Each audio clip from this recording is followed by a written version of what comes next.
In the cold, young men anxiously scan the university exam results. Fujisaki Yudo's heart sinks, his number's not on the list. Crushed by another failure, he clutches his head in utter despair. He wanders aimlessly, stopping before the doors of a convenience store. Inside, he covers his face, overwhelmed by the stinging reality of failure. He bitterly concludes that his hard work simply wasn't good enough. Suddenly, he sees a man threatening the store clerk with a knife. His eyes widen in shock as he realizes he's walked into a robbery. The impatient robber screams at the terrified clerk to hurry up. Yudo's desperate gaze falls upon a cleaning broom propped nearby. The robber spots him, angrily demanding to know what he is staring at. The young clerk looks on helplessly, tears of fear streaming down her face. Yudo grabs the broom, raising it high above his head to strike.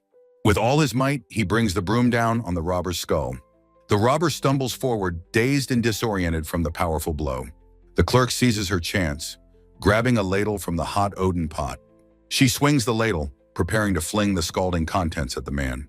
The boiling hot Odin splashes directly into the stunned robber's face. The criminal collapses to the floor, the immediate threat finally over. Yudo stands over the scene, breathing heavily as he processes the violence. The clerk offers him a tearful, radiant smile filled with immense gratitude. A deafening sound erupts as a flash of light shatters the scene. Yudo's eyes widen in terror as the world around him explodes. He finds himself in a strange, cloudy void, wondering if this is heaven. Standing on an infinite grid, he questions if he has truly died. He turns in surprise as another figure suddenly appears behind him. A robed old man states that he must first offer an apology. The man then shouts with booming, heartfelt remorse for his actions. Yudo, completely bewildered, says he doesn't understand the situation. He asks the strange man why he is apologizing to him.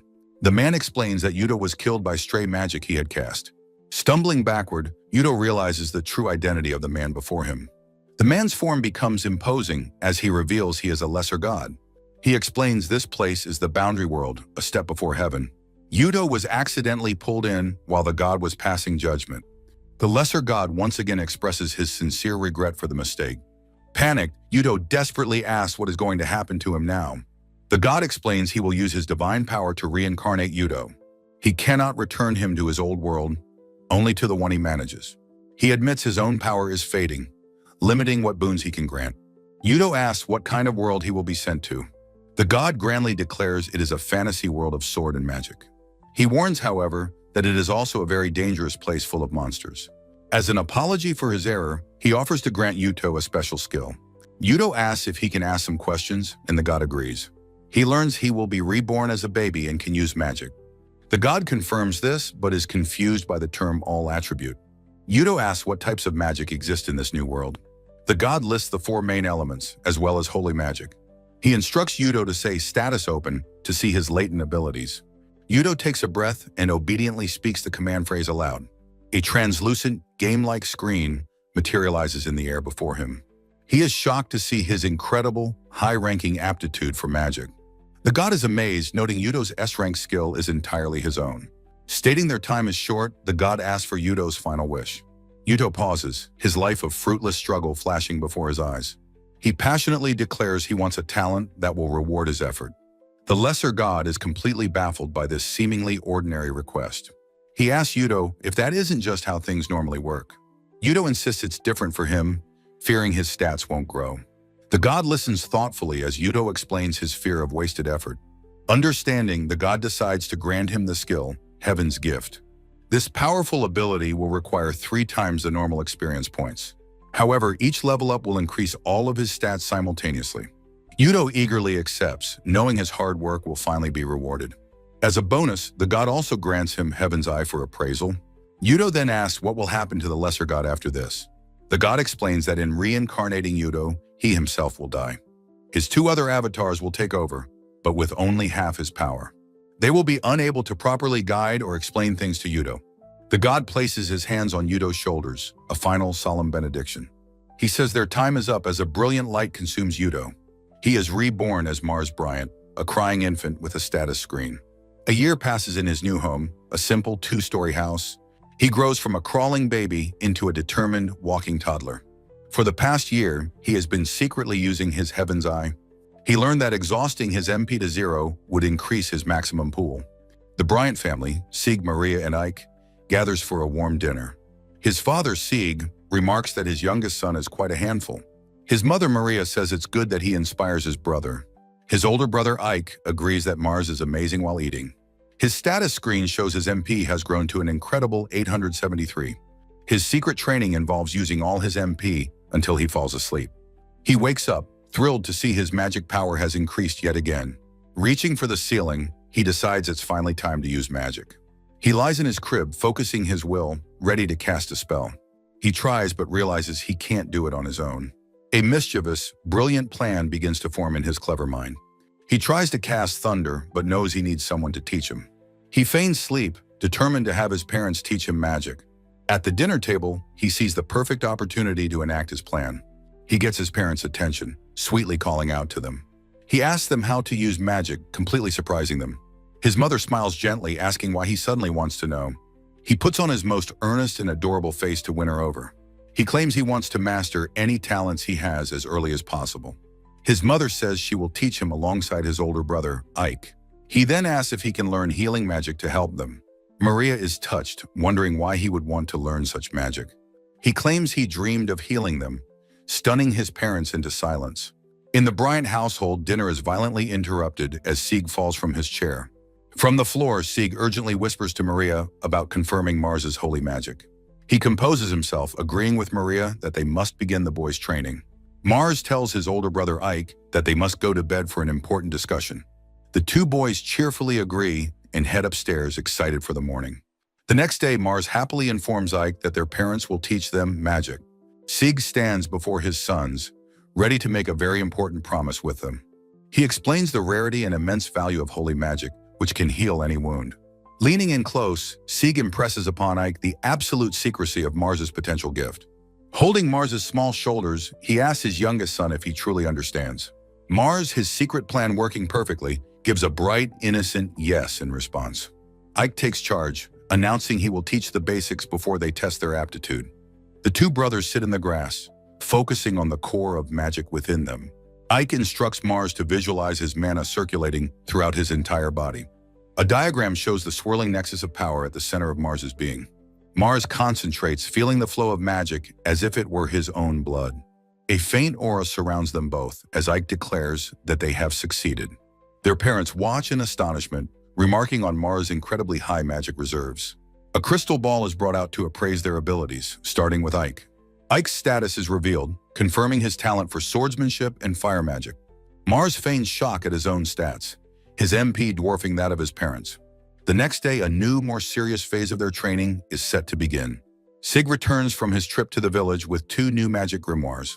The family begins their studies, Sieg with Ike and Maria with a focused Mars. The four of them stand in the yard, ready for Mars's first real spell. Mars closes his eyes, concentrating, and channels his magic into his small hand.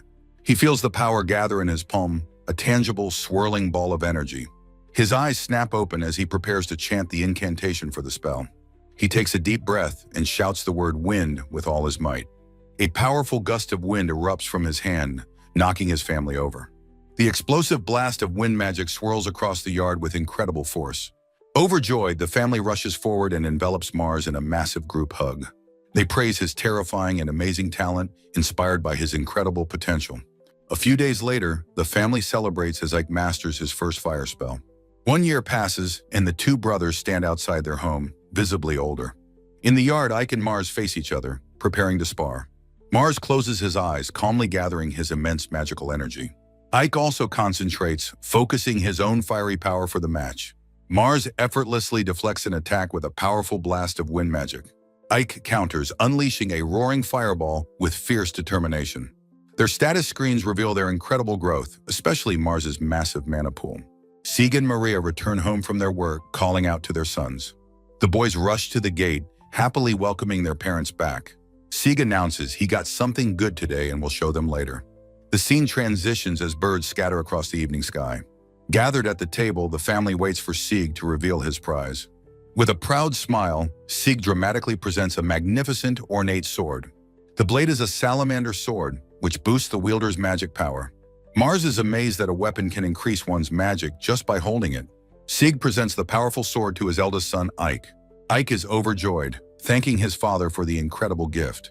Sieg then turns his attention to his younger son, announcing Mars's turn. He presents Mars with a thick book, telling him to study hard.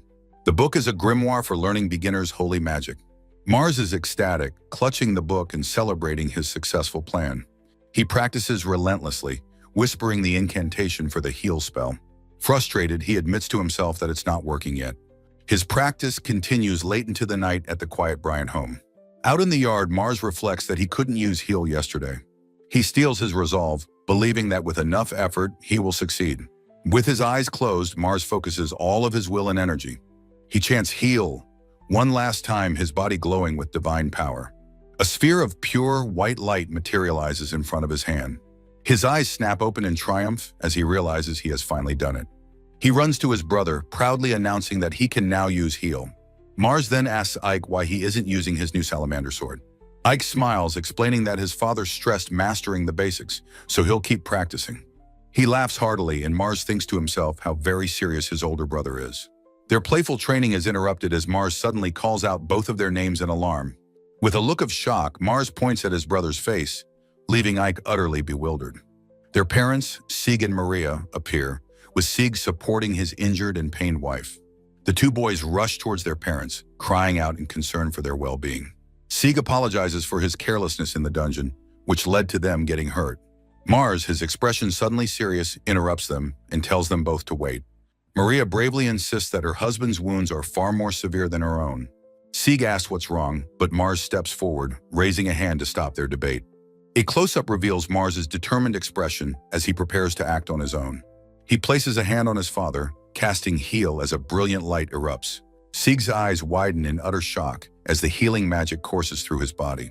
Mars lets out a breath of relief, wiping his brow after the successful spell. He then turns his attention to his mother, calmly informing her that she is next. Another brilliant flash of light fills the air as he casts the heal spell again. His parents stand completely healed, their faces a perfect picture of speechless astonishment. Mars looks up with a sweet smile, asking if his parents are still in any pain. His father stammers his thanks, admitting that his young son has just saved them. Overcome with emotion, Maria crushes Mars in a hug, overjoyed he can now use heal. As Ike laughs, Sieg watches his wife and son with a profoundly serious expression. The camera focuses on Sieg's face, his mind clearly working through a difficult decision. A simple wooden cup rests on the table, signaling a shift in time and mood. Sieg calls a family meeting to discuss the future of his two sons, Ike and Mars. He begins by explaining their work as adventurers who explore dungeons and fight monsters. They recently received a direct order from Count Karm to cull the local monster population. The boys listen intently, finally understanding why their parents were in the dungeon. Sieg explains that witnessing Mars's powerful holy magic has forced him to a decision. He formally asks both of his sons if they would be willing to help them. He quickly clarifies that he does not mean for them to start immediately. He holds up one finger, setting a timeline of 1 year to observe their growth. He promises his full support, and the boys eagerly agree to the new plan. With a warm smile, he reveals that they will soon have a new little sibling. Mars is struck speechless with flustered shock, while Ike reacts with pure, wide-eyed joy. 1 year later, the Bryant family's training continues at their familiar home. In the yard, brothers Ike and Mars spar earnestly with wooden swords. Their movements are a whirlwind as Mars ducks under Ike's powerful swing. A wide panel shows the intense, rapid clash of their practice swords. Mars's expression is one of fierce concentration as he dodges a blow. Ike grits his teeth, putting all his strength into his attack. The two brothers leap forward, their swords locking in a powerful bind. Mars grins, his status screen revealing his incredible growth over the past year. Ike also smiles confidently, his own stats showing impressive improvement in his skills. Ike demonstrates his newfound ability to imbue his sword with dark flames. The narration notes that the year's most significant event was yet to come. A newborn baby Lena lies cooing in her crib, her stats displayed. The entire family joyfully gathers around the infant, all agreeing she is adorable. A year passes since that pivotal family meeting. At the dinner table, Sieg observes that his sons have grown beyond expectation. He announces his plan for him and Ike to start monster subjugation tomorrow. Ike adds that he wants Mars to join as a healer, asking for opinions. He declares his desire to continue training and for Mars to come along. Maria immediately voices her concern, stating that she is still very anxious. Ike argues that with Mars there to heal them, they will be fine. Mars chimes in, agreeing that their battles will be more stable. Maria slams the table, insisting Mars is still only 3 years old. She argues it's too soon, regardless of him being a prodigy. She thinks sadly that she can't go with him because of baby Lena. A tense silence falls over the family as Maria holds her cup. Sieg turns his attention to Mars, asking what his youngest son thinks. The focus shifts as Mars prepares to give his heartfelt answer. Mars looks at his father, stating he wants to go with him and Ike. He then tells his mother that he understands her feelings on the matter. With a weary sigh, Maria finally relents, agreeing to their request. Mars beams with a triumphant smile as she tells the three of them to go. Ike cautiously suggests they avoid faraway places and dangerous monster lairs. Maria points a finger, reminding them their equipment is still for children. She insists they take potions, just in case her healing magic isn't enough. Sieg accepts her conditions, ready to take on the responsibility for his sons. He slams his hand down with resolve. "Leave it to me," he declares with a wide, confident smile. The next morning, Sieg sees that all their preparations are complete. The trio stands ready as Maria waves, the boys shouting their goodbyes. As they walk away, Maria calls out, telling them not to overdo it. They arrive in a town, standing before the large Adventurers Guild building. Mars observes other children, realizing it's his first time seeing any. His heaven's eye activates, scanning the new faces around him. He appraises them, confirming his own family is truly extraordinary. Sieg returns, announcing he has accepted a monster subjugation quest. "Let's go," he says, ready to lead his sons on their first mission. The father and his two sons walk through the town's busy streets. Their journey takes them through a dense, sun-dappled forest. "We're here," Sieg announces, gesturing toward a gate guarded by knights. The boys, filled with excitement, run ahead toward the dungeon entrance. Mars looks back, his face alight with the pure joy of adventure. His smile is wide, his eyes sparkling with anticipation. The scene transitions to the wilderness beyond the town. They travel through a vast landscape of rolling, grassy hills. Sieg stops with a smirk, having found their targets much sooner than expected. Mars looks around, confused as he can't see any monsters nearby. The view zooms in on a small clearing at the edge of the woods. A trio of chittering goblins is revealed huddled together. Mars identifies them as goblins, his appraisal confirming their weakness. The goblins spot the adventurers and immediately begin to charge forward. As the monsters swarm, Sieg explains the battle plan to Ike. He tells Ike he can defeat them with fire, but to keep his sword ready. "Watch this," Sieg says, gathering several small stones with his magic. He unleashes Stone Bullet, felling the front rank of goblins instantly. Sieg then asks Ike if he is ready to cast his fire spell. "Yes," Ike shouts in reply as the remaining goblins close in. With a determined expression, Ike thrusts his hands forward to cast. A goblin lunges, its sharp claws outstretched. Ike's eyes narrow in absolute concentration.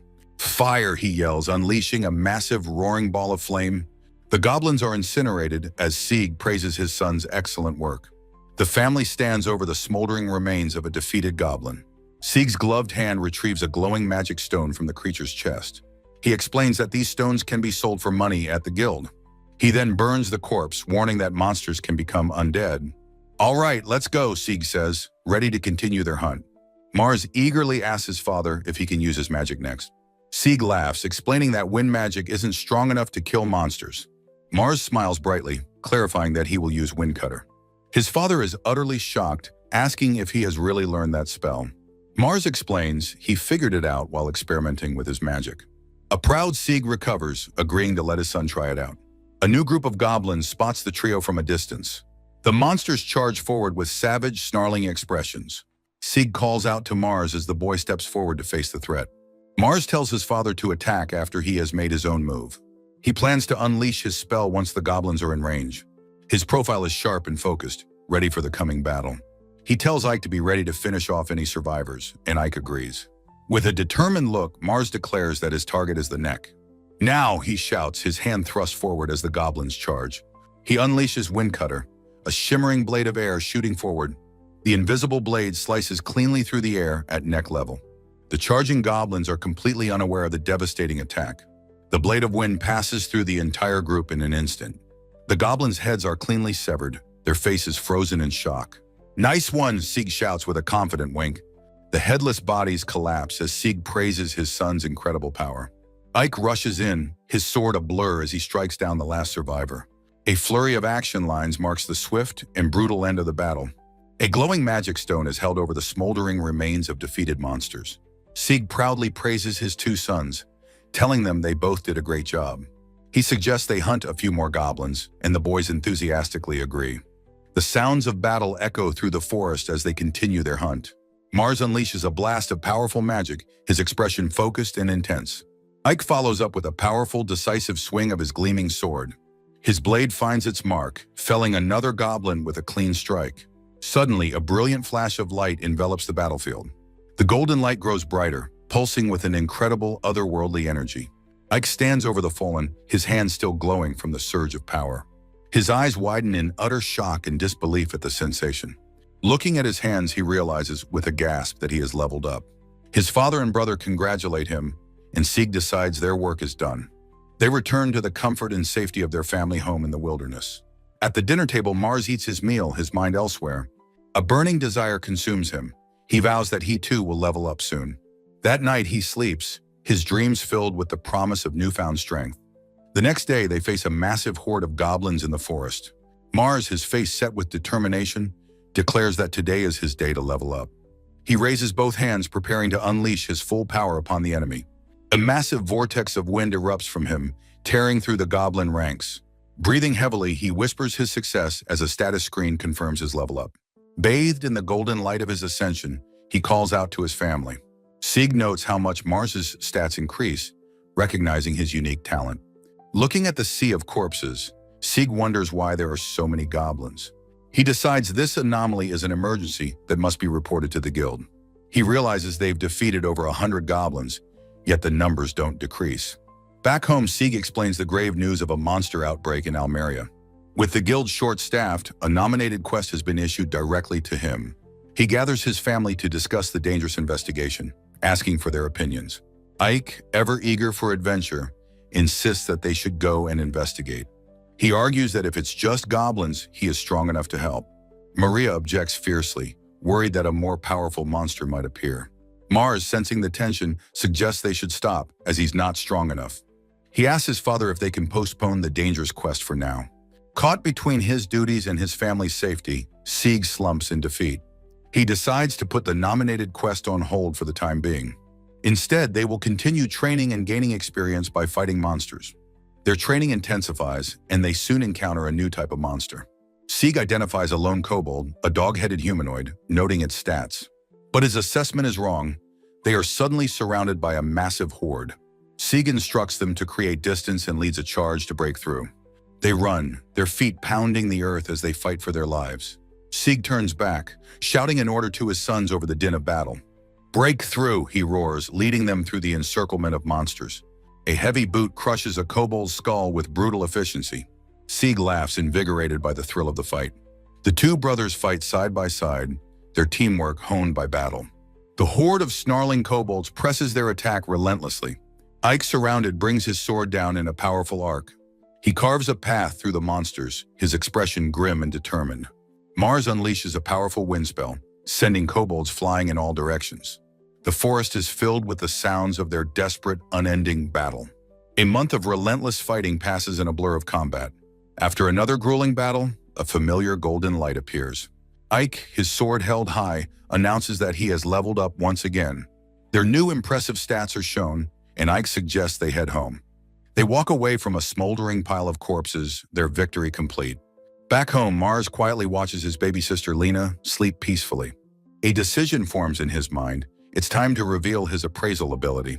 That evening, the family gathers for dinner, a quiet, peaceful scene. Mars chooses his moment, getting his parents' full attention. He announces that it seems he can now use the appraisal skill. His parents are utterly shocked by this unexpected revelation. Sieg asks if he can truly see everyone's stats with this new power. Mars cheerfully confirms that he can, including the stats of objects. Overjoyed, his parents hug while Ike gives him an enthusiastic thumbs up. Later, Mars approaches his father to discuss a serious matter. He suggests they reconsider the Almeria investigation now that he has appraisal. He believes the sheer number of goblins is far too high to be normal.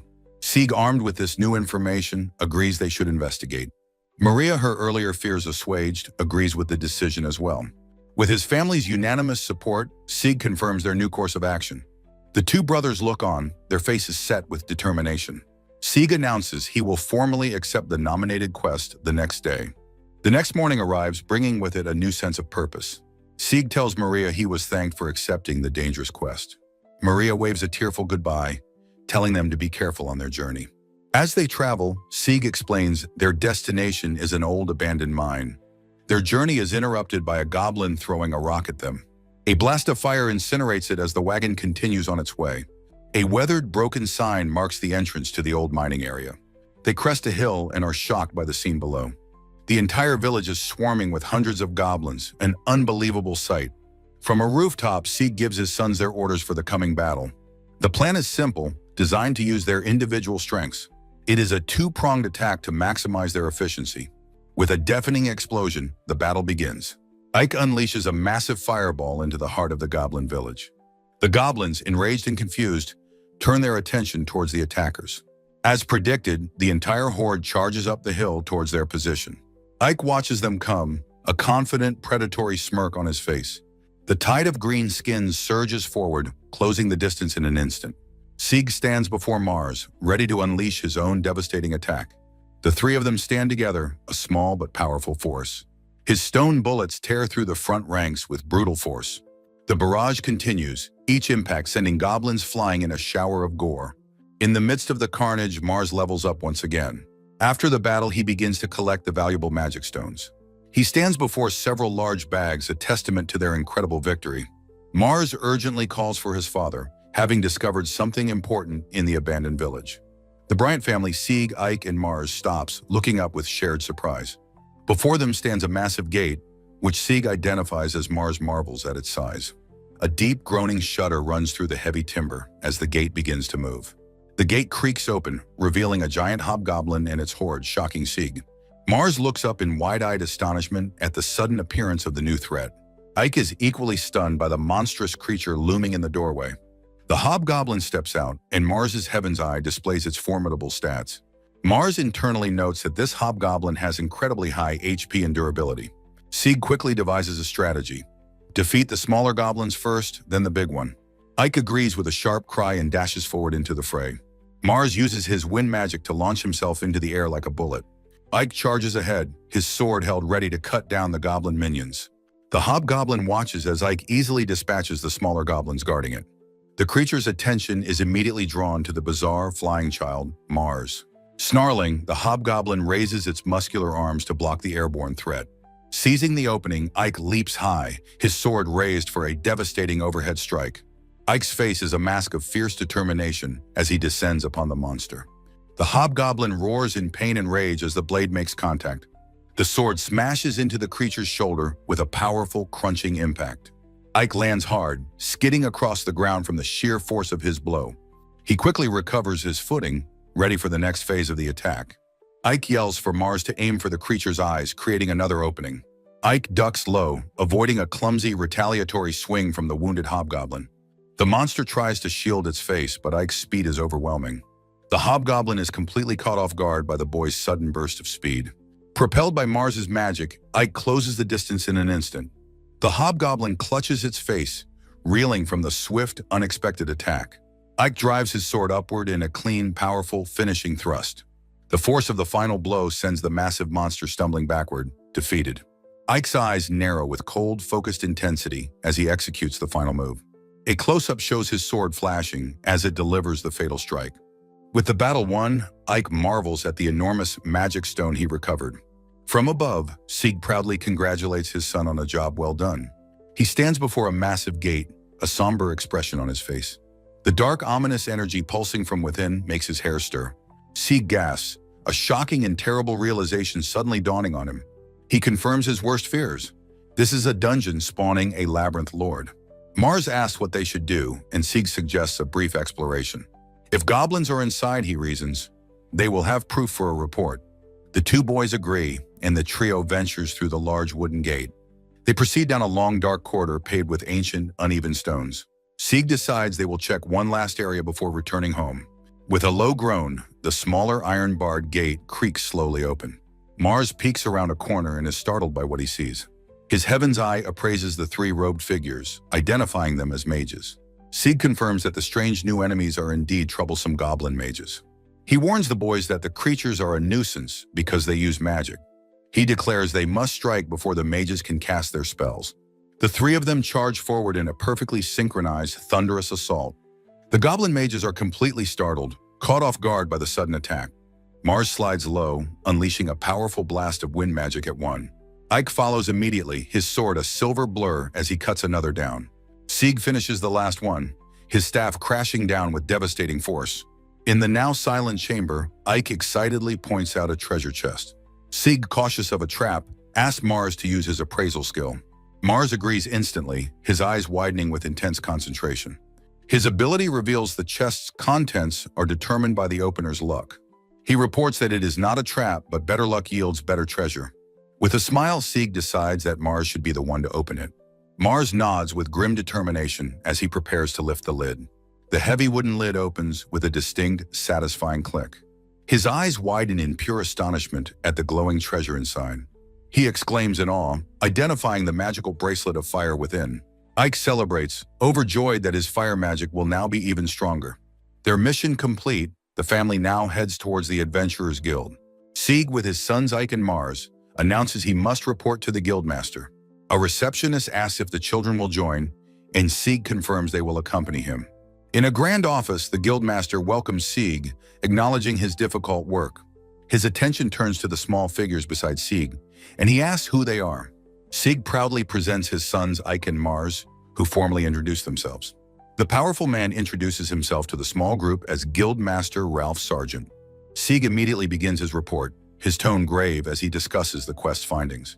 He describes the village's transformation into a dungeon teeming with hobgoblins and mages. Sieg concludes a labyrinth lord is emerging, a development that spells certain disaster. The Guildmaster is utterly shocked by this grave and unexpected revelation. Sieg insists that this urgent matter must be brought to Count Karm for consultation. He then makes a second request, to register his two young sons as adventurers. He explains they join the investigation, their presence proving crucial to their success. Ike's fierce determination is shown as he bravely battles a grotesque goblin. He fearlessly took on the threat of the newly discovered, magic-wielding goblin mages. Even the hulking, powerful hobgoblin was no match for the boy's surprising skill. Sieg states their recent achievements would have been impossible without his son's help. Ralph is skeptical, questioning if Sieg is serious since they are still only children. Sieg proudly lists their skills, Ike's fire magic and Mars's powerful wind magic. The Guildmaster narrows his eyes, asking if what Sieg claims is actually true.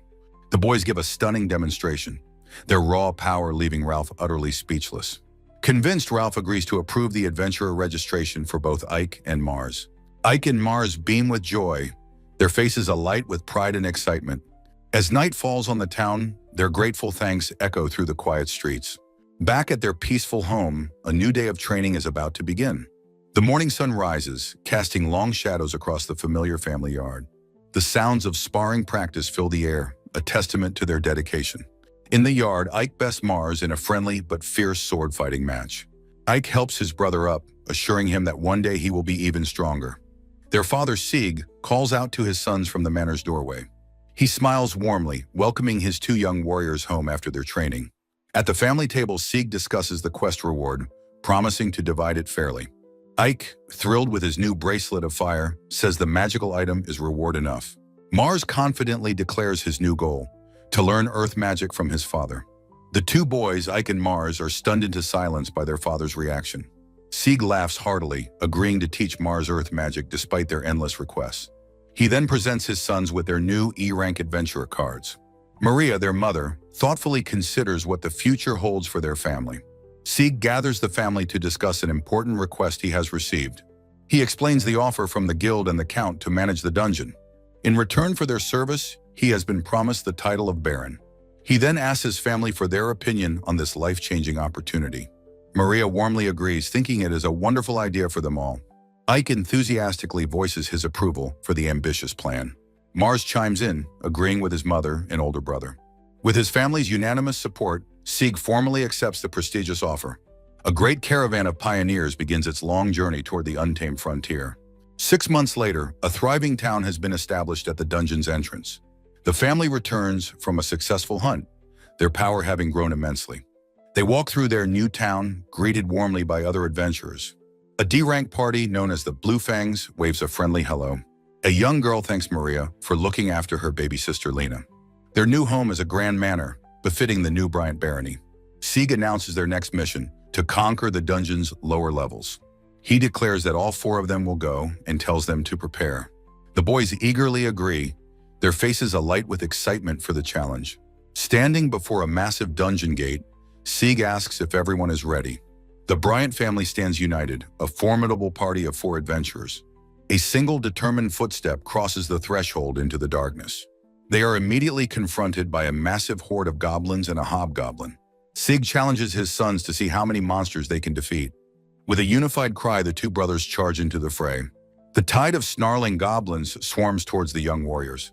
Ike grips his spear, his expression focused as he prepares to strike. With a fierce grimace, he lunges forward, leading the assault. His spear becomes a blur, carving a devastating path through the monster ranks. From the rear, robed goblin mages prepare a magical counterattack.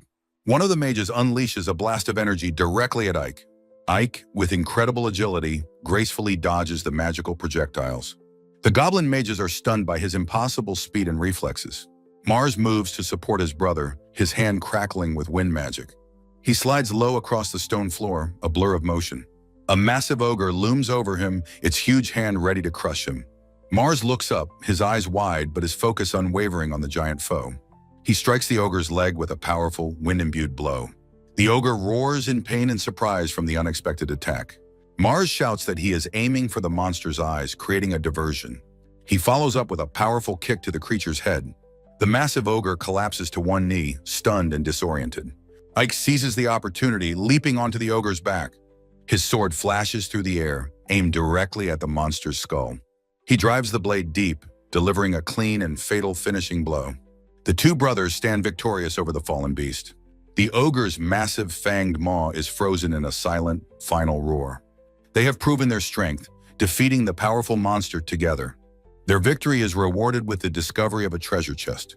Ike joyfully discovers a powerful new weapon inside, the flame lance. The family ventures deeper into the dungeon's stone-walled corridors. Sieg expresses his awe and pride at their progress in teamwork. At the end of a long hallway, they see a brightly glowing gate. They have found a safe zone, a place where they can finally rest. The family enjoys a peaceful picnic, a brief respite from the constant battle. Mars levels up to 8 in his sleep, his stats soaring ever higher. The passage of time is marked by a moment of quiet peace. Their rest concludes, and they prepare to face the next level. On the second floor, they are met by an even larger monster horde. Mars's expression is one of grim, unshakable determination. Ike smirks, confident and ready for the challenge ahead. Sieg's eyes narrow, his focus absolute as he assesses the new threat. Maria smiles, ready to fight alongside her beloved family once more. The ensuing battle is a chaotic symphony of violence and magic. Finally, they reach a massive, torchlit gate, marking the boss room. They stand in a vast chamber, awed by the sheer size of the door. With a low groan, the massive boss gate slowly creaks open. A throng of goblins watches from the darkness as the family approaches. A towering armored figure emerges, flanked by its formidable minions. Maria gasps in recognition of the new powerful foe. It is a goblin general, its stats far superior to any monster yet. Its single visible eye glares at them with a cold, malevolent intelligence. Mars looks on, a bead of sweat tracing a path down his temple. He stands ready for battle, his hand resting on the hilt of his sword.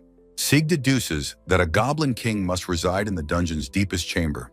He tells the boys this is their first time seeing their parents truly fight. The goblin horde charges forward, a wave of snarling, unrestrained fury. Sieg calmly smiles, preparing to cast his powerful Earth Fortress spell. Maria matches him, her eyes gleaming as she invokes her Ice Fortress. Two massive magical domes erupt from the ground with a thunderous boom. The goblins slam uselessly against the impenetrable magical barriers. The goblin general prepares to smash through the twin shields. It raises its massive double-headed axe high above its horned helmet. The axe crashes down, cracking the domes but failing to break through. Maria shouts for them to act now, seizing the perfect opening. She dispels her ice wall, and a storm of sharp ice lances erupts. The charging goblins are gruesomely impaled from below in the deadly trap. Mars and Ike can only watch the carnage, their faces frozen in shock. The bodies of the fallen goblins litter the blood-soaked chamber floor. The goblin general is left wounded, its armor pierced and broken.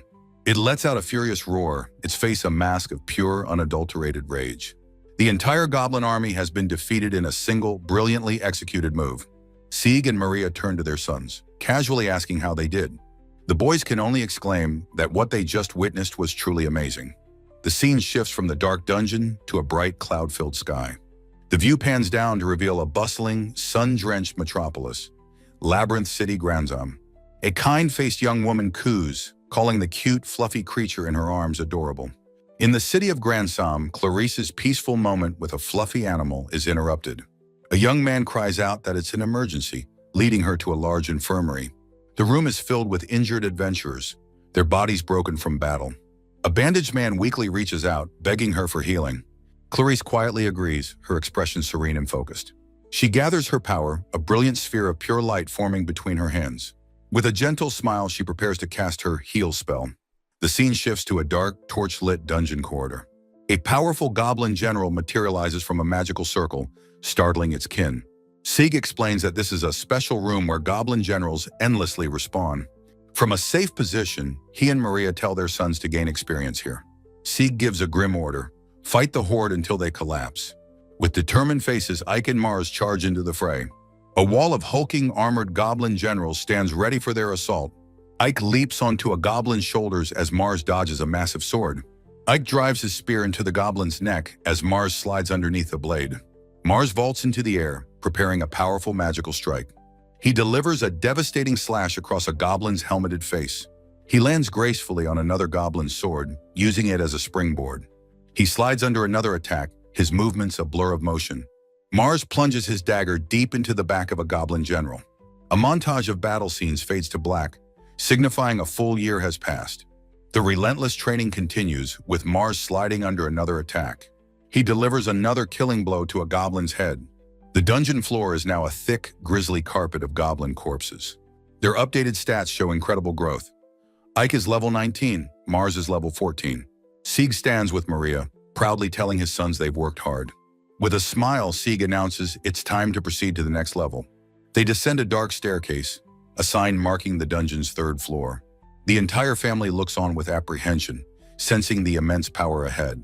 They stand before a massive, ornate door, which Sieg identifies as the boss room. Sieg places his gloved hand on the door, ready to enter. With a determined shout, he leads his family through the heavy doors. A long throne room stretches before them, a powerful figure seated at the far end. Mars's Heaven's Eye appraises one of the two hulking goblin lord guards. The appraisal reveals the guard's formidable strength and durability. On the throne sits the Goblin King, the picture of arrogant, demonic power. Mars's appraisal reveals the king's terrifying stats and special abilities. The entire family is shocked to learn he can use summoning magic. The boys step forward, addressing their father with grim resolve. They look back at their concerned parents, Sieg and Maria. The boys tell their parents to leave this to them, facing the two guards. With determined expressions, Ike and Mars charge forward to battle. The two hulking goblin lords brace themselves for the boys' assault.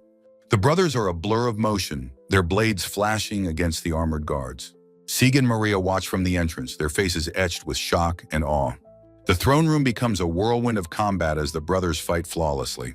The Goblin King leaps from his throne, joining the battle with a roar. The boys' blades clash against the king's massive greatsword in a shower of sparks. The king's powerful swing shatters the stone floor as Mars dodges. The brothers quickly regroup, flanking the powerful Labyrinth Lord. Mars's dagger scores a shallow cut on the king's shoulder. The wound glows, instantly healing thanks to the king's recovery ability. The king charges forward, his greatsword a blur of motion. The brothers meet his attack, their teamwork pushed to its absolute limit. The king's face is a mask of fury as he presses his overwhelming assault. He smashes through their defense with raw, unstoppable power.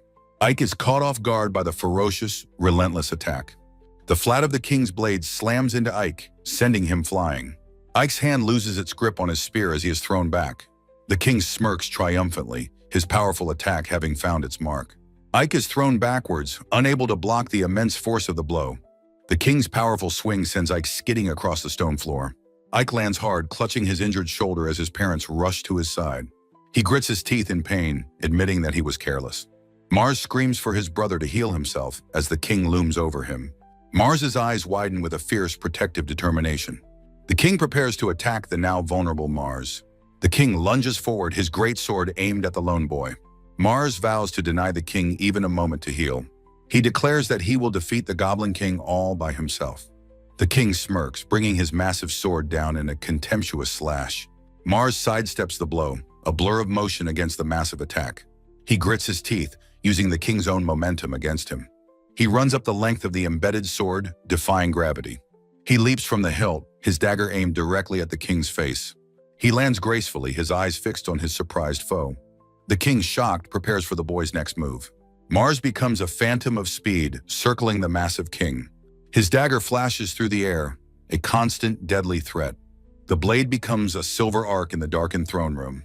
Mars's expression is one of absolute deadly focus.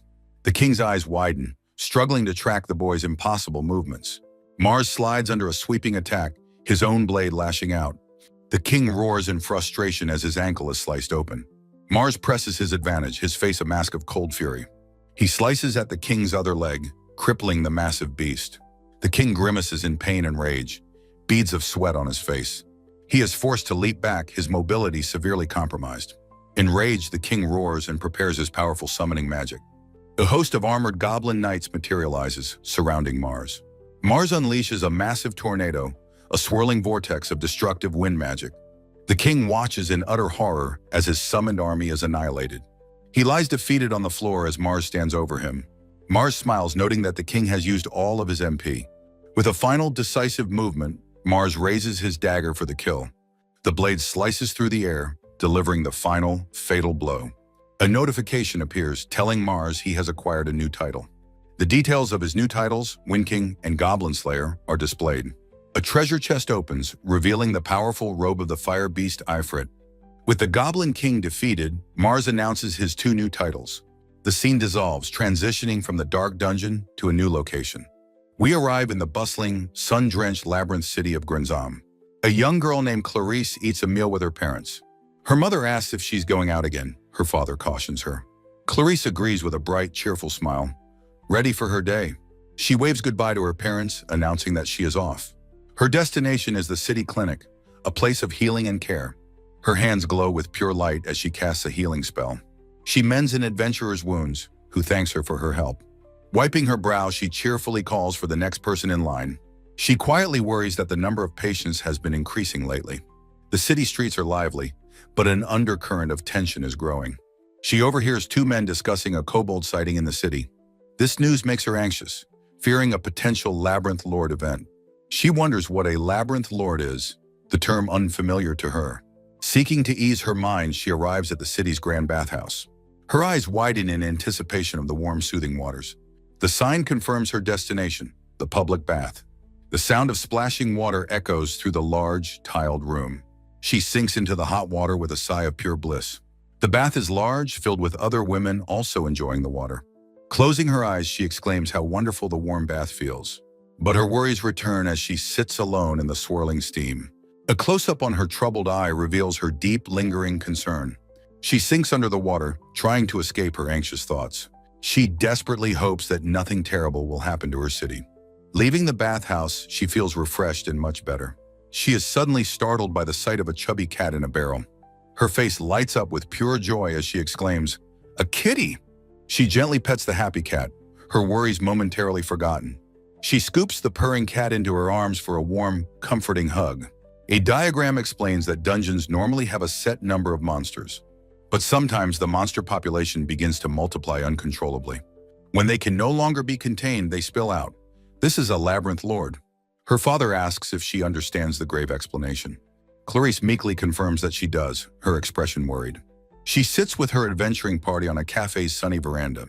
Her father tries to reassure her that such an event is extremely rare. He presents her with a large parfait as a thank you for healing them. Clarice's eyes go wide with delight at the sight of the sweet treat. Taking a bite, she closes her eyes and exclaims how delicious it is. The peaceful, partly cloudy sky belies the coming storm. At the dungeon gate, knights prepare to prevent a Labyrinth Lord. The commander rallies her Biril knights for the sake of the barony. Her knights roar in approval, raising their spears in a show of force.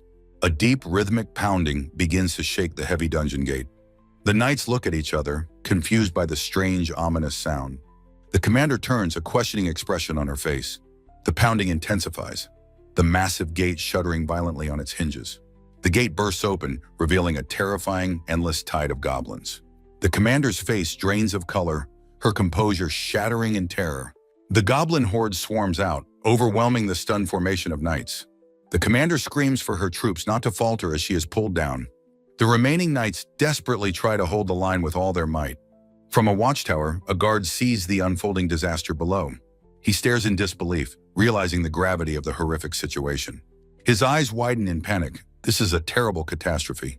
He rings the alarm, shouting that a labyrinth lord has occurred. Panic spreads through the streets as terrified citizens flee for their lives. Clarice's father grimly states that things have become a disaster. He tells Clarice to get home quickly as he runs to join the fight. Clarice watches them go, calling out for her father and mother. A desperate cry rings out that adventurers are down and need help.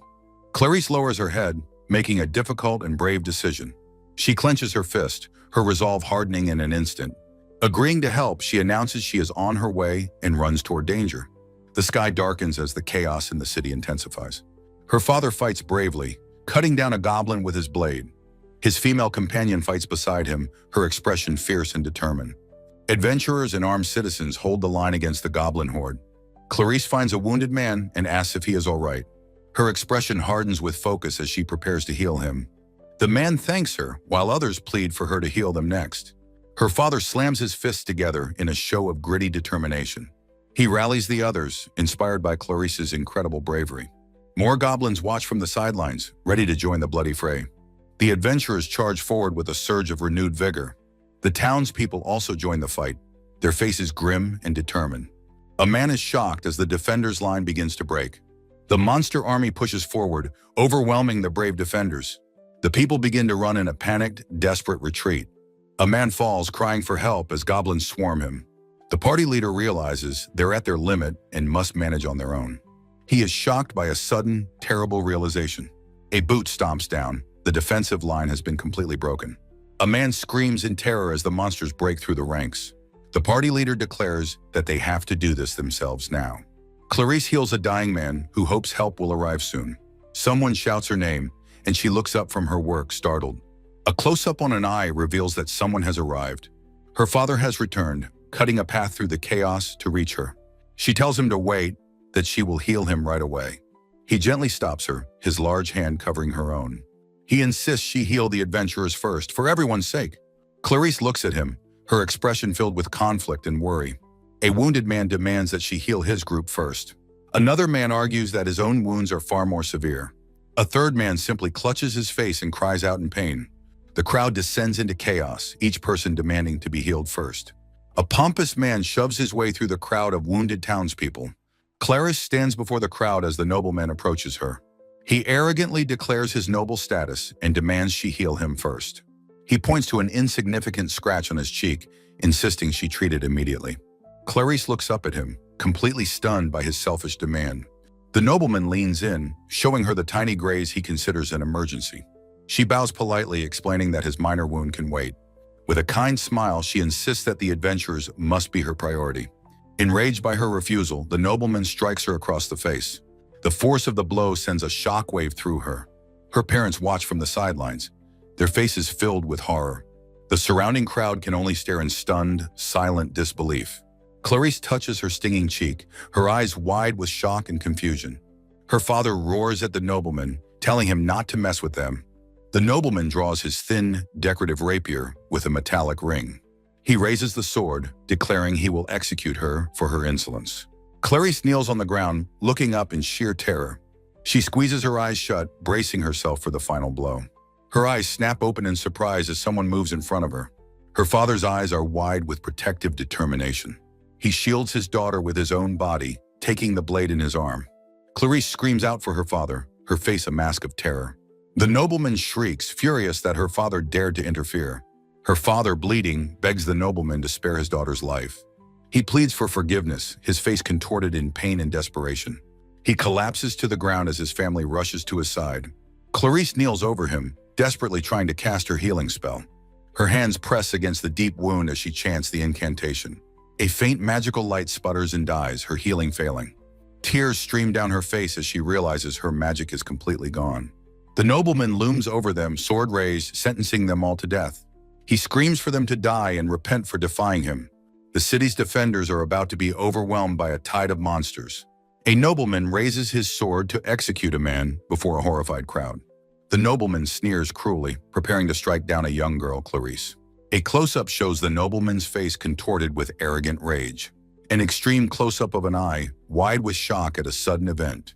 A powerful kick suddenly connects with the nobleman's face, sending him reeling. A swift palm strike slams into the nobleman's chest with concussive force. Mars lands in a fighting stance, his expression cold and determined. A close-up on Mars's eyes, which are narrowed with righteous fury. Clarice and her mother stare with wide-eyed shock at the sudden turn of events. Mars walks past the unconscious nobleman towards Clarice and her fallen father. Mars kneels beside his brother Ike, who is injured on the ground. A close-up of Mars's hand on Ike's head as he casts a healing spell. Mars stands guard with his sword as the now-healed Ike sleeps peacefully. The unconscious nobleman, Baron Dammers, groggily begins to wake up. Mars turns to the crowd, confidently saying he will defeat the goblins first. A wide shot of a city street filled with the sounds of battle. The crowd, including Clarice's party leader, watches the scene with shocked expressions. Clarice's father, the party leader, stares in disbelief at the unfolding events. A close-up on Clarice's face, her eyes wide with utter amazement. Mars stands alone in a street littered with the bodies of defeated goblins. Mars stands confidently in his uniform, a slight, self-assured smile on his face. Mars looks over defeated goblins as a grateful crowd cheers for his amazing feat. A close-up of a horse's hooves thundering across the cobblestone street at high speed. A knight in full armor rides swiftly on horseback, his ponytail flying behind him. The crowd turns to cheer for the arriving Count Birlo amidst the goblin corpses. A close-up shot of one person's hand firmly grabbing another's wrist to stop them. Clarice speaks to a concerned Mars, urging him to let the nobles handle things. Count Birlo and his knights arrive, demanding to know the situation from the crowd. From the Count's perspective, the crowd parts to reveal the cowardly Baron Dammers. Baron Dammers falsely claims he was injured by an assailant and demands priority treatment. Count Birlo on horseback tells the nobleman that the wounded are the priority. The nobleman, Baron Dammers, sputters with rage, insisting on his noble privilege. Count Birlo shouts in fury, calling out the useless Baron Dammers by name. A furious nobleman roars in frustration, his anger crackling like lightning in the void. His face scrunches in a mask of pure rage, blaming the entire disaster on one brat. The scene shifts to the peaceful, sun-drenched rooftops of a quaint, timber-framed town. A voice offers sincere gratitude, its warmth echoing through the picturesque town square. A family bows deeply to Mars, the father insisting they were the ones being presumptuous. The father marvels at how young Mars is, while Clarice thinks he's amazing for their age. Clarice's expression suddenly sharpens, her eyes widening with an impossible, dawning realization. She takes a determined step forward, a single hopeful question forming in her mind. Standing before Mars, she clasps her hands and thanks him again for saving her. A radiant smile lights up her face as she says, "He saved her," in Japanese. Mars freezes in utter shock, realizing the girl just spoke perfect, impossible Japanese. A sudden flashback floods his mind, the convenience store robbery from his past life. He remembers desperately swinging a broom to stop the masked, knife-wielding robber. He sees the convenience store clerk's final, tearful, and profoundly grateful smile. Returning to the present, he understands she was safely reincarnated into this new world. A gentle, knowing smile begins to form on his lips as the truth sinks in. His eyes shine with profound relief as he whispers that he is so glad. He takes a single step forward, his mind quietly celebrating that he has finally found her. Another step closes the distance, completing the thought of at last finding his lost connection. He pulls her into a gentle, heartfelt embrace, a reunion across both time and space. Mars introduces his past and present selves, Fujisaki Yudo, 20, and Mars Bryant, 7. Clarice, with tears of joy, introduces hers, Ayakuji Aoi, 20, and Clarice Lampard, 7. Her parents can only stare in utter shock at the impossible scene unfolding before them. Mars awkwardly pulls away from the embrace, the reality of the situation setting in. He scratches the back of his head, flustered by his own forwardness in public. He apologizes for his awkwardness as her parents introduce themselves as Gray and Irina Lampard. Gray asks if Mars has a moment, inviting him to talk somewhere more private. They retreat from the public square to the cozy, welcoming warmth of the family inn. Inside, Gray exclaims in shock, learning Mars is from the enemy Bark's kingdom. He points to a map showing Mars. He is in Zalcom, a nation at war with Barks. Seated at a table, Gray asks the obvious, pressing question, how did he get here? Mars begins his story, explaining that he was traveling with his older brother, Ike. He recounts how the two of them were exploring a dungeon when they were separated. Mars announces that he feels a strange, magical power radiating from the solid stone wall. While investigating, Mars's hand was suddenly sucked into a mysterious, glowing portal. He cried out that his hand was stuck, urging his brother to continue onward. He gave Ike a crystal so they could find each other again later. With a final, hopeful smile, he asked his brother to come for him. A worried Ike promised to immediately report this strange event to their father. Pulled through the portal, Mars found himself overlooking the unfamiliar city of Granzum. He sat at the inn, recounting his strange journey to Clarice's kind parents. The innkeeper revealed the terrible news that their nations were currently at war. Despite the danger, he kindly offered Mars a safe place to stay overnight. Clarice's mother added her own warm welcome, promising to host him well. Overwhelmed by their kindness, Mars gratefully accepted their generous offer of shelter. Clarice turned to her father, a new idea beginning to form in her mind.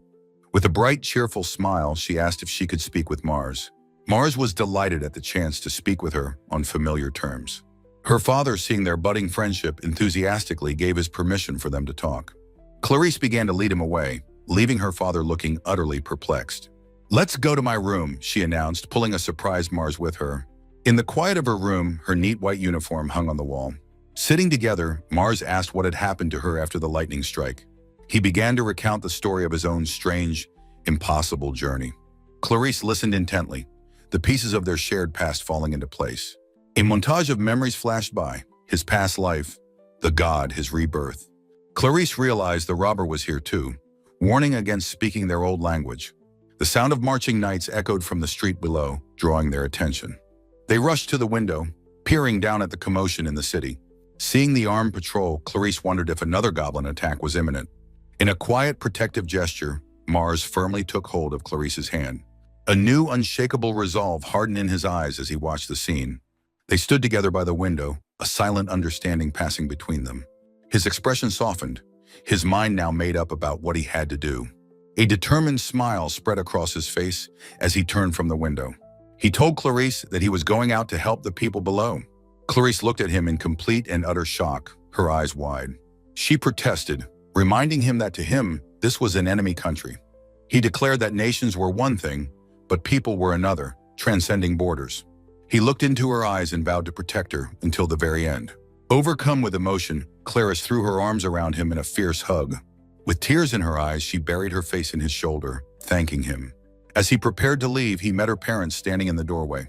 Her father informed him grimly that another wave of goblins had appeared. With his sword over his shoulder, Mars announced that he was going too. Her father warned him of the danger if his Barks kingdom identity was revealed. He reminded Mars that if he was discovered, no one would be his ally. Mars simply smiled, saying he was fully prepared for that very outcome. Standing alone in the cobblestone street, he readied himself for the coming fight. He launched himself forward with a burst of wind, a blur of motion. He moved with impossible speed, a streak of light heading toward the battle. With his sword in hand, he ran with unwavering focus and determination. Arriving at the forest, he shouted an apology to the embattled knights. With a bright, confident smile, he asked if he could join their fight. The arrogant Baron Dammers accused him of being the thief from the day before. He then realized Mars was holding his sword, accusing him of stealing it. Count Birrell ordered the boy to get back, saying the theft would be handled later. Another knight intervened, telling the Count this boy had annihilated the previous goblins.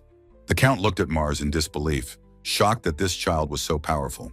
His tone changing to one of desperation, he asked if he could rely on him. Mars accepted the charge, promising to subjugate all of the remaining monsters. A thrown rock struck a knight in the head, felling him instantly. The knight commander, Brita, watched in horror as another of her men fell.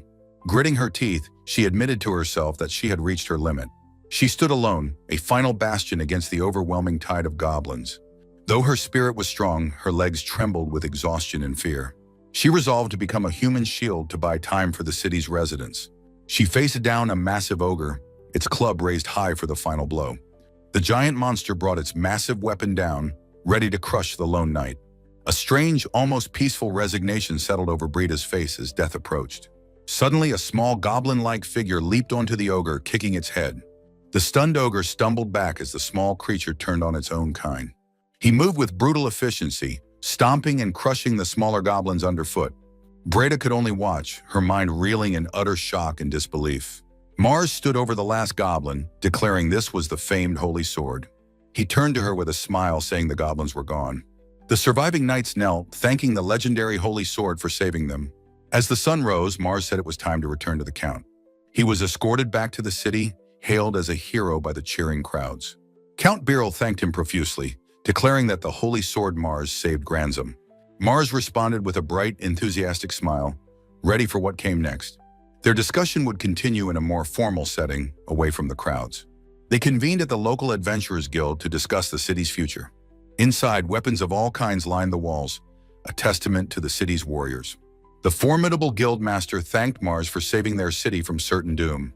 He then asked the young hero to tell him his name for the record. Standing before the two leaders, the boy formally introduced himself as Mars.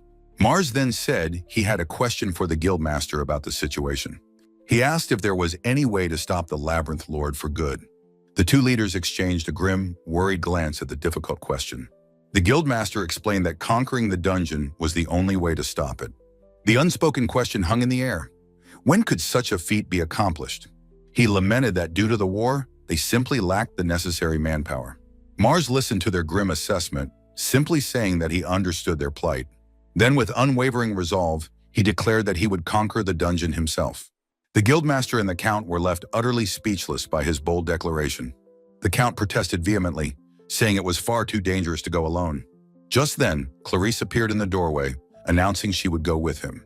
Her expression was firm and resolute, leaving no room for argument or doubt. The guildmaster was shocked that she too would volunteer for this mission. He argued it was too dangerous, even for a powerful holy magic user. She countered that the danger of a Labyrinth Lord was a far greater threat. She believed that together, their chances of success would be much higher. Mars added his own plea, asking the two leaders to entrust them with the mission. In the guildmaster's office, Ralph turns his head, acknowledging that he understands the situation. Count Birrell places a firm hand on Ralph's shoulder, promising his full support given the circumstances.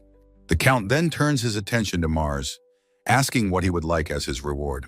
Mars confidently requests that the Count guarantee the safety of the Lampard family, shocking Clarice. Standing before the two leaders, Mars and Clarice recount the shameful actions of Baron Dammers. Count Birrell vows to personally ensure the Lampard family's safety, for which Mars thanks him. As night falls, the rooftops of the city are cast in shadow. Ralph remarks on what incredible children they are, and the Count quietly agrees. The guildmaster then entrusts his subordinate Bicht with handling Mars's adventurer registration.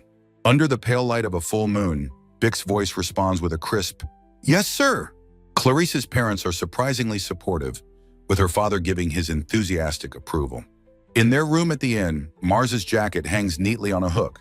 Lying in bed, Mars worries about the fate of the city and Clarice after he leaves. He recalls the Lesser God's final request, asking Mars to act in his stead. A new resolve fills Mars's eyes. He decides he will make Clarice strong. He muses that, if she is strong enough, she can conquer the dungeon on her own.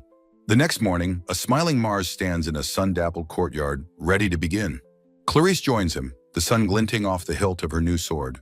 They are both outfitted with new gear, a defender sword and a mithril silver sword. Mars announces that before conquering the dungeon, they will train to make Clarice stronger.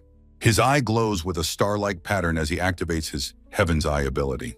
Clarice stares at her status screen, shocked to discover she has an aptitude for barrier magic. She excitedly asks how to use it, but Mars admits he doesn't know either. Clarice looks a bit crestfallen, so Mars suggests they focus on what they can do. He reveals his true nature as a wind mage, levitating a stack of plates to her amazement. He then conjures a small, shimmering ball of holy light, showing his other ability. Clarice's eyes sparkle with stars as she gasps, exclaiming how amazing he is. In a clearing, Mars asks Clarice what she thinks is the fastest way to grow stronger. She thoughtfully wonders if it's simply about working harder than everyone else. Mars smiles, ready to reveal the true answer to her. He declares that the correct answer is to accumulate practical experience. In a training room, he tells her the first step is to defeat a goblin. Clarice struggles to hold the heavy sword, her mind filled with doubt and fear. Her eyes widen in terror as she questions if she can really defeat the monster. As the goblin charges forward, Mars shouts at her to concentrate. She lets out a yelp as she swings wildly, hitting the goblin with the flat of the blade. The impact sends her stumbling backward, and the goblin's club flies from its hands. Mars rushes to her side, asking if she is okay as she sits on the floor. He notices her hand trembling as she clenches it into a tight fist. He gently offers to stop, saying he can conquer the dungeon by himself. Clarice sits in silence, her face shadowed with the shame of her failure. She remembers the helpless feeling when the nobleman cut down her father. She tells Mars that the memory is still incredibly frustrating for her. Her eyes blaze with newfound resolve as she declares her desire to become strong enough to protect her family. She looks up at him, pleading for him to let her try just one more time. A small, proud smile touches Mars's lips as he sees the fire in her. He agrees, his voice filled with encouragement, declaring that they will get stronger together. Mars instructs her to use the sword's weight to her advantage this time. As the goblin charges again, Clarice steels her nerves, telling herself, "I can do this." She raises the heavy sword, her expression now one of fierce determination. She grips the hilt tightly, waiting for the perfect moment to strike. With a determined cry, she brings the heavy blade down with all her might. The sword slices cleanly through the goblin's neck with a sickening crunch. Her eyes are wide with focus, a deadly calm having settled over her. The goblin's body falls to the stone floor, its reign of terror over. Mars approaches her, his face beaming with pride, telling her she did a magnificent job. The adrenaline fades and Clarice suddenly collapses to her knees, her strength gone. Mars looks at her with concern, asking her what's wrong. She looks up with a weary smile, explaining that the tension just broke. This was her first step. A montage shows Clarice growing stronger, training daily against hordes of goblins. Her spoils of war and equipment increase, including a magic arrow and the Ring of Mystery. Mars and Clarice walk through the now familiar streets of the town.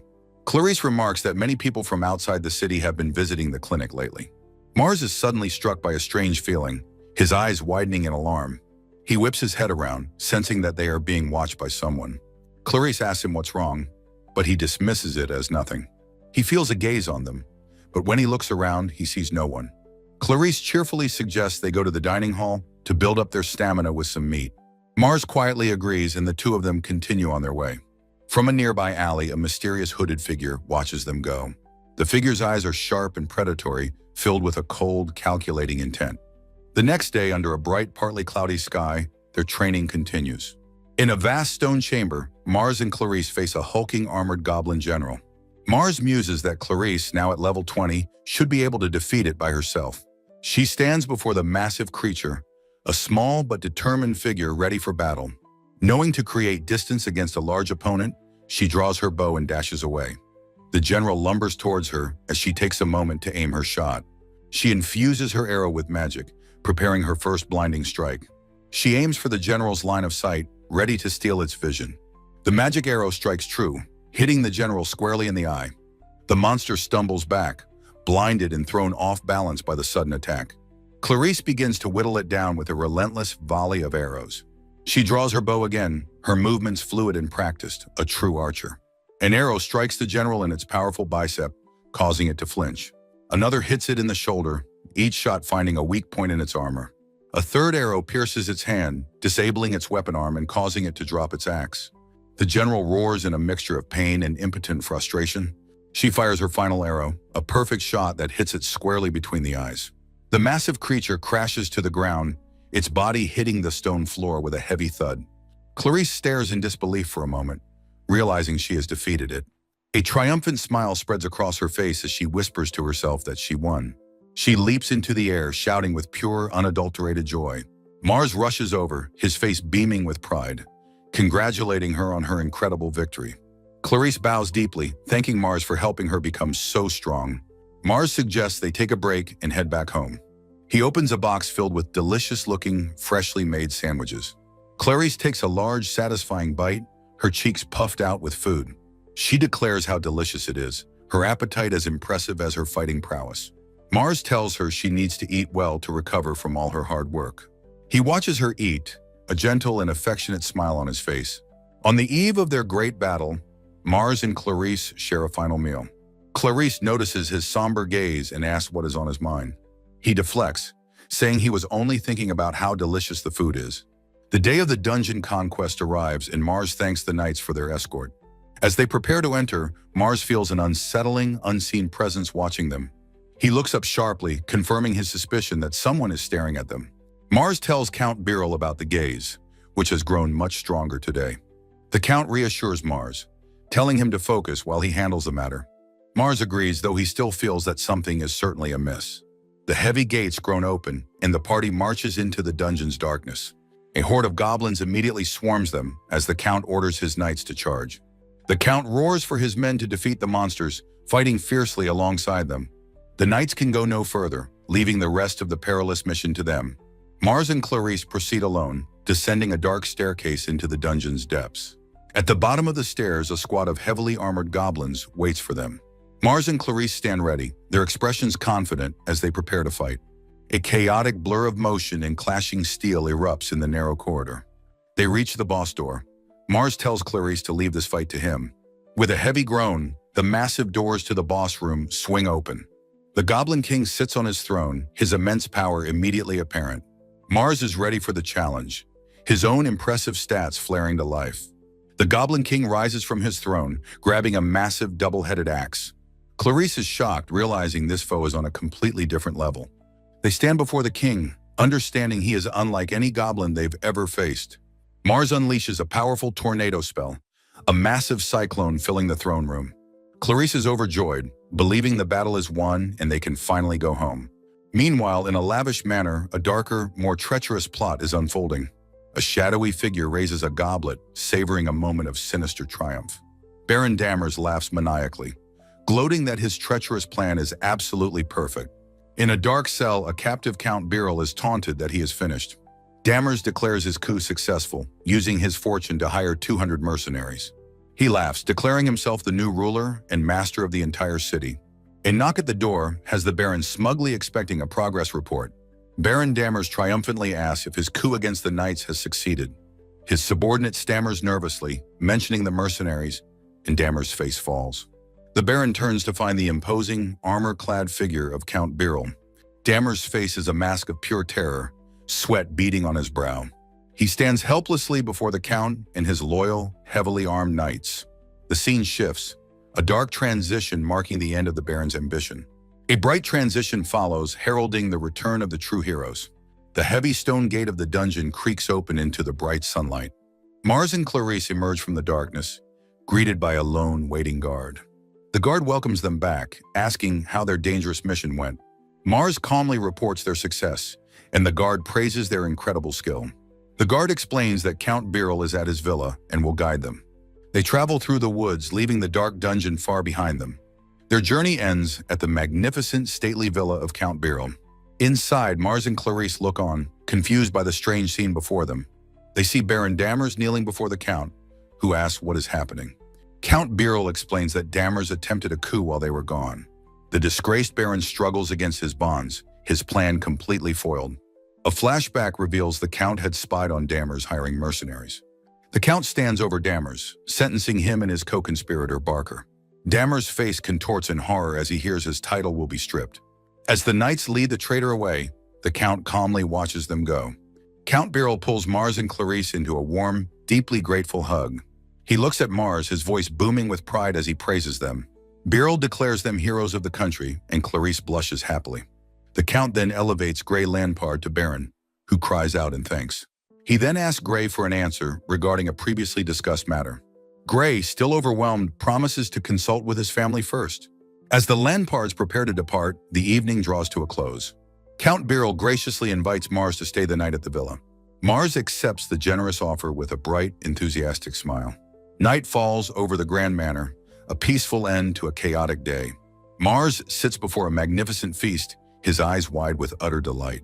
At a lavish feast, Count Birol apologizes to Mars for having him watched. Mars, unconcerned by the revelation, happily enjoys the magnificent meal. The Count sips his wine, his expression turning serious as the pleasantries end. Mars senses the shift, ready to discuss the true reason for the meeting. The Count directly addresses him, revealing he knows Mars is from the Barks Kingdom. The sudden revelation hits Mars like a thunderclap. His secret is exposed. The Count quickly reassures the panicked boy that he means him no harm. Mars learns the Count discovered his identity through his adventurer registration records. The Count realizes that Mars is stranded, with no way to return home. With sudden resolve, the Count declares he will arrange for Mars's safe return. Overwhelmed with gratitude, Mars bows deeply, accepting the Count's incredible offer. A week later, all preparations for his long journey have been completed. The day of departure arrives, bright and filled with bittersweet emotions. A carriage waits as Mars says his final goodbyes to his newfound friends. Clarice's father expresses his profound gratitude for Mars saving his family.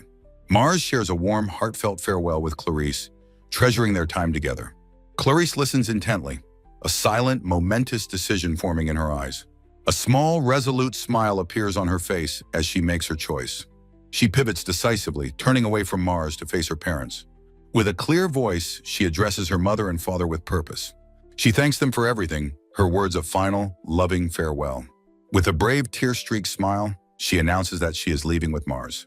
Mars is completely stunned by her sudden and unexpected declaration. The Count explains her decision as her parents bid her a tearful goodbye. Clarice gently wipes away a single tear, her resolve unwavering. Holding her new staff, she stands tall, ready for the adventure ahead. Mars, recovering from his shock, accepts her decision with a happy heart. He is moved to tears by her loyalty and their unbreakable bond. With a wide, emotional grin, he agrees to their new journey together. The two of them depart, leaving their friends and family behind. Her family shouts final words of encouragement as the carriage pulls away.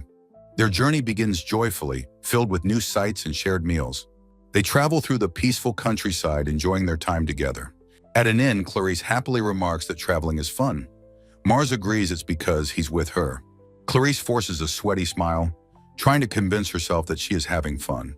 In a tavern, Mars watches a merchant call out for an emergency quest. The man begs for someone to find a slave who has run away.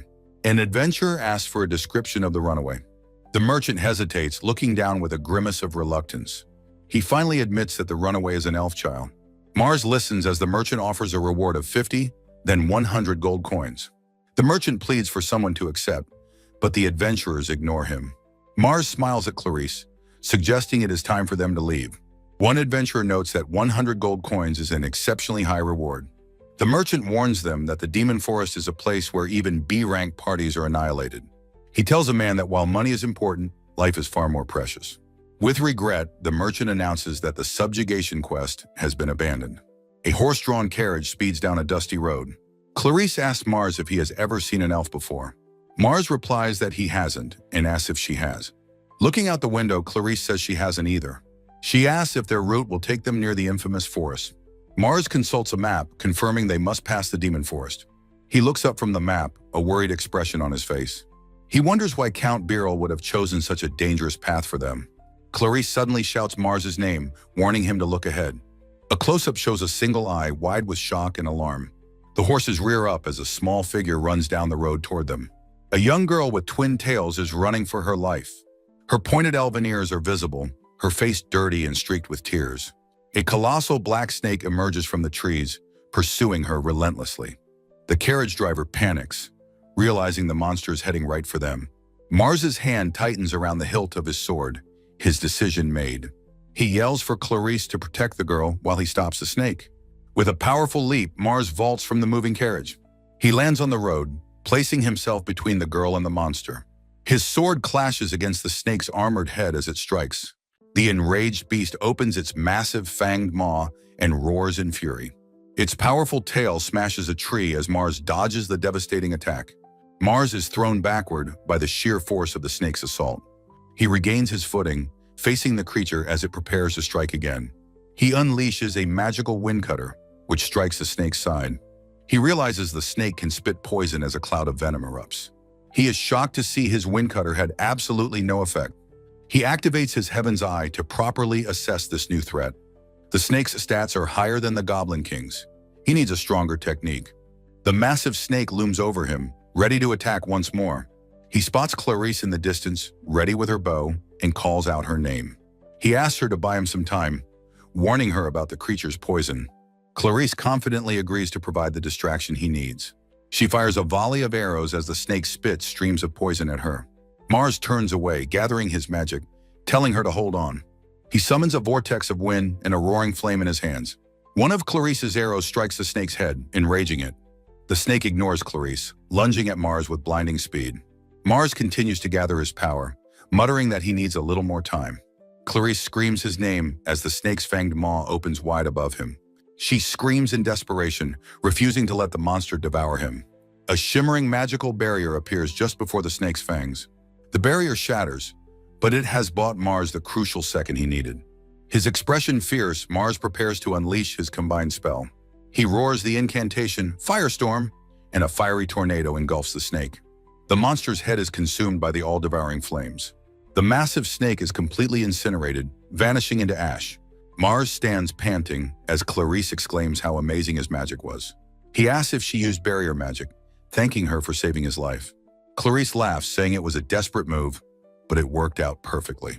Mars asks about the elf girl, and Clarice confirms she is safe in the carriage. The elegant white carriage waits for them on the side of the road. They open the door and gently ask the girl if she is all right. The bound elf girl flinches, asking if they will return her to the merchant. She cries out that she refuses to go back, that she'll never return. Mars and Clarice look at the terrified child with deep sympathy. Clarice firmly promises they will not hand her over to the slavers. The elf girl looks up, her voice a whisper, as she asks if it's really true. Clarice offers a gentle, reassuring smile. Tears of relief begin to well up in the elf girl's eyes. She collapses into Clarice's arms, overcome with emotion. Mars watches as Clarice comforts the sobbing, grateful child. Clarice softly asks the girl for her name. The girl whispers that her name is Misha. Mars asks Misha if she can tell them what happened to her. Misha explains that the men lied, promising to take her to her mother. With her face buried in Clarice's shoulder, she sobs that she wants her mother. Mars, seeing her pain, makes a firm decision. He smiles and declares that they will find her mother together. Misha bows her head, tears of gratitude dripping onto her lap. She weeps, thanking them over and over for saving her. They introduce themselves, their journey now including a quest to find Misha's mother. The newly formed trio prepares to continue their journey together. Misha, looking at her grimy clothes, says she needs to wash up first. Mars uses earth magic to raise a large circular stone basin. He then fills the basin with a powerful jet of water magic. Finally, he heats the water with a controlled blast of fire magic. He proudly presents the completed makeshift bath to the astonished girls. Outside, Mars hears only the sounds of their cheerful laughter. Misha twirls happily in Clarice's dress, which is a little too big. With a shy bow, she offers her heartfelt thanks to her rescuers. Mars decides they should continue their journey before night falls. The trio travels onward under a vast and cloudy sky. They soon arrive at the gates of a formidable walled city. The town's atmosphere feels heavy and unwelcoming. Local adventurers whisper that this is a place even nobles avoid. A citizen remarks that this is certainly no town for children. Unsavory characters lurk in the alleys, watching the newcomers. A shady, one-eyed man tries to sell Mars a sword for 10 gold. He smirks, thinking he's found an easy target to swindle. When Mars refuses, the man and his thugs decide not to let him go. Mars politely walks away, insisting he is not interested in the sword. The swindler is determined not to let this chance escape. Mars enters a building, asking about quests and a place to stay. He is curtly told that there are no quests available for him. He thanks the woman for directing him to an inn across the way. 2 hulking thugs watch him leave, noting he's just a brat. Night falls and a full moon hangs in the sky. Walking down a dark alley, Mars realizes he is being followed. He turns around, pretending to be surprised by a sudden call. The thugs from earlier have found him, cornering him in the alley. Mars calmly holds up a hand, once again refusing to buy the sword. The swindler's patience snaps, and he screams at his men to grab him. The 2 massive thugs lunge forward to seize the small boy. Their huge hands close in, ready to snatch their prey. But Mars easily evades them, leaping high into the air. In a flash of motion, a thug is sent flying backward with tremendous force. The alley is littered with defeated men, a testament to Mars' surprising power. The remaining slavers praise his moves, saying they'll capture him before the auction. One of the brutes notes that this boy will surely fetch a good price. Mars is confused, wondering what they could possibly mean by an auction. He grips his sword, thinking only that he must get back to Clarice quickly. The slaver taunts him, telling him to surrender, as they have the 2 girls. Mars looks on in horror as he sees Clarice protecting a terrified Misha. He understands the situation is hopeless, dropping his sword to the ground. He agrees to be obedient, asking only to see his captured friends. The slaver chuckles that he doesn't mind an obedient kid, pulling a sack over Mars's head. The heavy cloth is pulled down tight, plunging the young hero into darkness. They are led to a grand and opulent building, the slavers' lavish headquarters. The thugs present Mars to their boss, Hydor, announcing they have brought the fine merchandise. Hydor, the well-dressed boss, congratulates them, expecting tonight's auction to be very profitable. He dismissively waves them off, telling them to take the new acquisition upstairs. Mars is escorted by the two large men down a long, richly decorated hallway. A guard barks at him, ordering him to get inside the holding room. As the door slams, Mars stands firm, warning them not to harm the girls. Clarice and Misha look up, crying out his name in a wave of relief. Mars quickly puts a finger to his lips, signaling for them to be quiet. He rushes to their side, quietly asking if they are all right. Clarice explains that, as merchandise, they were not harmed in any way. With a grateful smile, she apologizes for having been captured. Mars smiles back warmly, reassuring her that it is perfectly fine. Misha, overwhelmed with terror, clings to Clarice and whimpers that she is scared. Mars watches the two of them, his expression filled with deep sympathy. He sits beside them on the bed, comforting them and saying everything is okay. Mars smiles, revealing he intentionally got caught in order to rescue them. He looks at Misha with a kind expression, promising her that he will save her. He reassures her that they will go find her mother together. All he asks is for her to be brave for just a little while longer. Misha's fear melts away, replaced by a hopeful smile as she agrees. Two brutish men burst through the door, ordering the three children to get outside. Flanked by their massive captors, Mars, Clarice, and Misha are led away, their hands bound. They are commanded to follow as they are led down a grand, imposing hallway. They enter a large hall filled with other captives sitting on the floor in silent despair.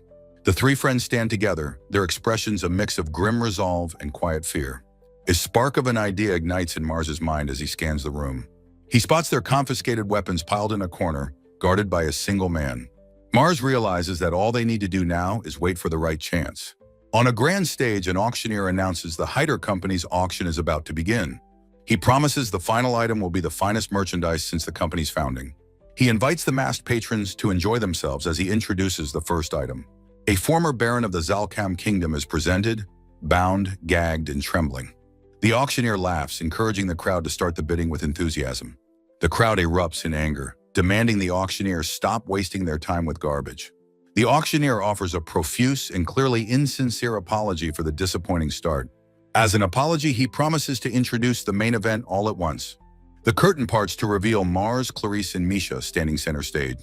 The auctioneer presents Mars as a flawless boy, starting the bidding at 50 gold. He describes Clarice as a breathtakingly beautiful girl, starting her bid at 100 gold. Finally, he announces the extremely rare elf, Misha, starting at 150 gold coins. He invites the crowd to bid, and a forest of eager hands shoots into the air. The bids fly fast, 100 for the boy, 150 for the girl, 200 for the elf. A single patron shouts a bid for all three of them together, 800 gold coins. Another bidder immediately tops the offer, raising the price for the trio to 1,000 gold. Misha is terrified by the sea of leering, faceless masks and their greedy shouted bids.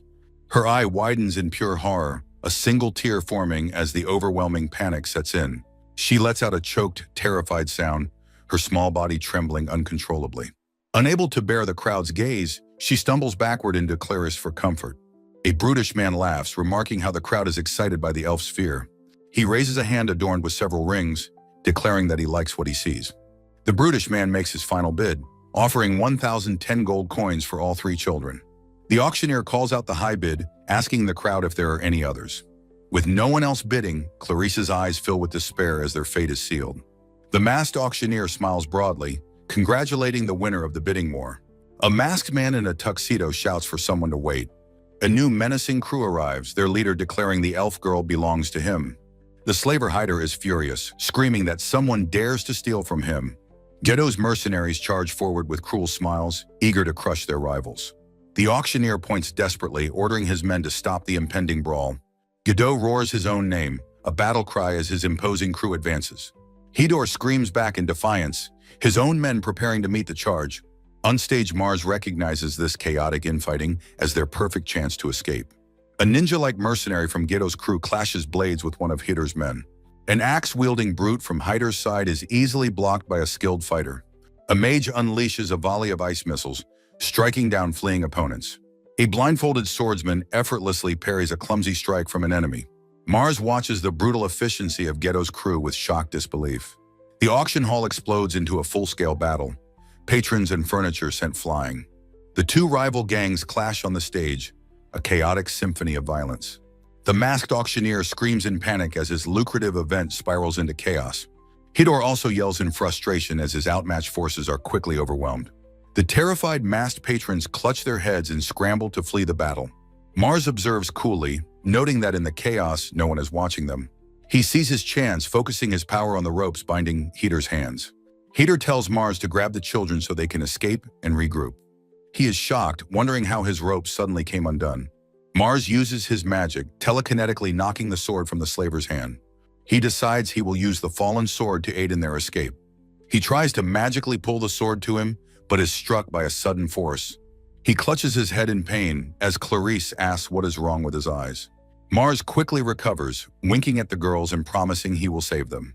The auctioneer spots them, shouting for his men to stop the brats from escaping. He orders someone to capture the children, but his men are otherwise engaged. The ninja-like mercenary leaps gracefully, evading a wild swing from his opponent. His opponent laughs, enjoying the first real fight he has had in a while. The ninja, however, thinks it is time to bring this fight to an end. He dashes past his foe, bidding him a casual bye-bye as he delivers the final blow. Another of Hidor's thugs thinks he will join the fight as well. He is swiftly impaled by the blindfolded swordsman from Ghetto's mercenary crew. The whip-wielding mage sneers that no one can withstand his sleep magic. The swordsman taunts his fallen foe, saying size alone does not win fights. A close-up shows the defeated ninja's eye, his fight now over. The body of one of Hidor's fallen men lies on the polished floor. Hidor grits his teeth in frustration, cursing his men for being so useless. He turns to a mysterious hooded figure, desperately begging for its assistance. The figure asks if it only needs to incapacitate the remaining mercenaries. Hidor agrees, handing over a heavy bag of gold as payment for the job. The man throws back his hood, revealing the scarred warrior Kailas, who issues a warning. He gives Ghetto's men 5 seconds to leave, promising no mercy if they stay. The mercenaries assess the newcomer, acknowledging that he looks very strong. The blindfolded swordsman sweats nervously, clearly intimidated by Kailas's immense presence. Their leader shouts for them to use Formation B, and they quickly assent. 2 vanguards charge forward, intending to seal Kailas's movements. In the rear, the party's mage begins preparing a powerful spell. The blindfolded swordsman stands guard, protecting the now defenseless spellcaster. Kailas easily sees through their simple strategy, dodging their initial charge. He muses that their plan might have worked if he were a mere monster. He effortlessly weaves between the mercenaries' coordinated but futile attacks. He hurls the heavy bag of gold, striking the mage in the face. The mage is knocked unconscious, his spell broken, as his guard watches in terror. The 2 charging warriors are stunned, their textbook plan completely foiled. Kailas taunts them, asking where they are looking as he prepares to strike. The leader quickly orders his partner to attack while he shifts to defense. His partner agrees, ready to follow the new desperate order. Kailas's eye twitches, his expression one of annoyance at their feeble attempts. The 2 mercenaries try to coordinate their attack and defense against him. They are shocked by his overwhelming power, their efforts completely useless.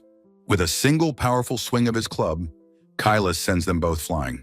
The blindfolded swordsman is horrified, realizing Kailas wiped out a party in an instant.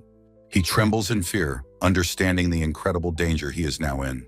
Kailas looms over him, his massive club raised high, ready to deliver the final blow. His face is a mask of cold fury as he brings the weapon down. The swordsman can only let out a final terrified scream. The club smashes into the floor, shattering the stone tiles with immense force. Mars and the remaining slavers watch the display of power with shock and awe. Kailas's face is grim and unreadable, his bloody task now complete. The auctioneer sweats profusely, terrified by this violent turn of events. Hidor, however, lets out a triumphant and sinister laugh, his plan succeeding. Kailas's massive weapon is left embedded in the shattered stone floor. The blindfolded swordsman lies unconscious in the crater, utterly defeated. Kailas declares Ghetto's quest complete, as the auctioneer calls him a monster and tells everyone to flee. He turns his attention to the stage, thinking all that's left is to deal with the children. Mars is shocked that Hidor would hire such a monster to capture children. Kailas's expression darkens. He does not like what he sees on the stage. With a powerful leap, he soars through the air, heading directly for them. He lands with a thunderous crash as Mars stands ready with his sword. Kailas looms over him, asking if a brat like him is one of their companions. Mars tries to explain it's a misunderstanding, but Kailas warns him to leave. Kailas roars a final, furious warning, his patience completely gone. He screams at Mars to get out of his way immediately. Mars grits his teeth, his resolve hardening as he prepares to fight. Kailas's arm moves in a blur, a motion too fast for the eye to follow. Mars is stunned into silence, wondering what just happened. His vision shifts, a strange new perception overwhelming his senses. He instinctively dodges the impossibly fast attack, his body moving on its own. Kailas is shocked, his eyes wide that the boy managed to evade his blow. Mars is equally surprised by his own incredible, reflexive dodge. He sees a ghostly, translucent afterimage of Kailas's attack before it happens. He realizes with a jolt that he is somehow seeing the future. He easily dodges a second, equally fast strike from the stunned Kailas. Kailas is amazed, wondering how Mars dodged his attack twice. He knows he was holding back, but is still impressed by Mars's impossible reaction. He looks at the boy with new interest, demanding to know who he is. Mars activates his Heaven's Eye, asking if Kailas will teach him if he can manage a draw. A massive bandaged club swings down with terrifying force. Mars's eyes widen in sheer, unadulterated terror. Kailas Wejas declares his interest, telling Mars not to disappoint him. Mars realizes Kailas's stats are the highest he has ever seen. Kailas attacks and Mars is stunned by his incredible speed. A whirlwind of black motion lines shows Kailas's relentless assault. Kailas's scarred face is a mask of grim determination. Mars, turning to evade, knows he cannot dodge this attack. He desperately brings his sword up to block the powerful blow. The staggering impact sends Mars flying backward across the hall. Mars grits his teeth, his face contorted from the immense force. His hands tremble as he thinks about the incredible weight of the weapon. Mars becomes a blur, weaving through a flurry of powerful strikes. He slides under Kailas's legs as a massive swing passes over him. Kailas watches the boy, thinking he possesses amazing talent. He wonders why such a skilled kid is helping illegal slavers. Mars frantically wonders how to escape this powerful man. He asks why Kailas would help such people. Mars shouts, questioning the man's honor in kidnapping a weak elf. Kailas's eye widens, challenged by the boy's words. The auctioneer grabs the girls, using them as human shields. Kailas watches the cowardly act with a stony expression. Mars's eyes narrow with focus and determination. He thrusts his hand forward, unleashing a magical attack. Kailas gasps in surprise, identifying the spell as a water blade. The blade of water frees the girls and sends the auctioneer flying. Kailas stands silently, his muscular form filling the panel. Mars holds up a hand, telling the powerful man to wait. Kailas admits that it seems he was the one who was mistaken. Mars tells him to rest easy, confirming he is not an enemy. Kailas turns away, beginning to explain who his true client is. On a nearby rooftop, a mysterious elf in a white cloak appears. She reveals herself to be Sasha, Misha's mother. A new voice from above asks the boy for his name. Mars introduces himself as Sasha questions Kailas about the boy's skill. The slaver hider watches nervously as the two fighters become friendly. He panics, asking if they will take the elf girl away. An arrow suddenly embeds itself in the floor at his feet. Another arrow whizzes past Hider's head with a sharp sound. He collapses to the ground, prostrating himself in sheer terror. An arrow pins the back of his coat to the floorboards. Hider lets out a pathetic, terrified scream. The masked auctioneer, seeing this, also begins to scream. He looks up to see Sasha perched on a balcony, her bow drawn. A thrown knife pins his bow tie to the wall behind him. Kailas suddenly closes the distance to Mars with blinding speed. Mars is startled by the man's sudden, aggressive movement. Kailas's club stops just inches from Mars's face in a test of skill. He warns Mars that Sasha is approaching with incredible speed. Sasha lands, telling Kailas that Mars is not their enemy. She turns to Mars, instructing him to go to the Lister School. She explains it is a school for the world's strongest warriors. Kailas shouts, demanding to know if Mars understands her instructions. Sasha turns away, offering a simple word of thanks. She vanishes from the rooftop in a vertical beam of light. Sasha reappears on the stage, walking with a menacing purpose. Misha sees her and runs forward, crying out for her mother. Sasha's face is a mask of stern, focused anger. Her expression softens instantly, her eyes filling with tears. Overcome with emotion, she cries out her daughter's name. Misha, weeping with joy, cries out for her mother in return. The two run towards each other across the devastated stage. They finally embrace a tearful and heartfelt reunion. Misha sobs into her mother's chest, telling her how hard it was. Sasha comforts her daughter, telling her that everything is okay now. Misha burrows her face deeper, finding comfort in her mother's embrace. Sasha holds her child tightly, promising to never leave her again. She looks over at Mars and Clarice, who have been watching. Mars watches the tender moment with a warm, gentle smile. He looks slightly awkward, unsure of what to do next. Clarice steps behind Mars, giving his shoulders a comforting squeeze. She tells him he must be tired, and he gratefully thanks her. Misha, held in her mother's arms, explains that they saved her. The group recounts the entire harrowing ordeal to Sasha. They are then invited back to the inn where Sasha is staying. Sasha, now unmasked, presents them with a celebratory feast. A magnificent roasted bird sits on the table, and she tells them to eat up. Mars digs into the delicious meal with a healthy appetite. Clarice eats happily, her eyes closed in pure bliss. Misha enjoys her food as Sasha watches with a loving smile. Sasha explains that the city of Karl is a den of criminals. She tells them Count Biryl's route avoided it for their safety. The next morning, the sun shines on the inn's timbered roof. Sasha offers Mars a heavy bag of gold as a token of thanks. She admits it isn't enough to cover the costs of finding Misha. She promises to properly reward them again in the future. Mars smiles warmly, insisting that this is more than enough. He adds that it was a true pleasure to meet Misha. Mars and Clarice wish Misha farewell, promising to meet again. Sasha pats Misha's head as the little girl waves goodbye. From the street, they shout their thanks as the carriage departs. Their carriage travels along a peaceful road toward a new city. They approach the high fortified walls of the next town. The town features charming, timber-frame buildings with steep roofs. At an inn, Mars asks the proprietor for 2 available rooms. Clarice gently tugs on Mars's sleeve to get his attention. With a hopeful blush, she asks if one room would be okay. A close-up shows Clarice's slightly blushing, averted gaze. Mars is flustered but agrees since the beds will be separate. The final panel is an intense close-up of Clarice's hopeful eye. In a quiet inn room, Mars and Clarice sit on separate beds. Mars looks at her with a bashful but affectionate smile. Clarice is also flustered, her hand resting shyly on her cheek. Mars nervously suggests that Clarice can use the bath first. Clarice playfully tells him to go ahead, as she takes a long time. He insists with a grin, explaining that it is ladies first for a gentleman. She laughs, teasing that it is suspicious when someone calls themselves a gentleman. Their shared laughter fills the room, chasing away the awkwardness between them. Mars lies on his bed, idly holding a small, clear crystal. The crystal in his hand suddenly begins to glow with a soft light. He sits up, realizing the glowing crystal means his family is nearby. He pops his head into the bathroom, excitedly telling Clarice he's going out.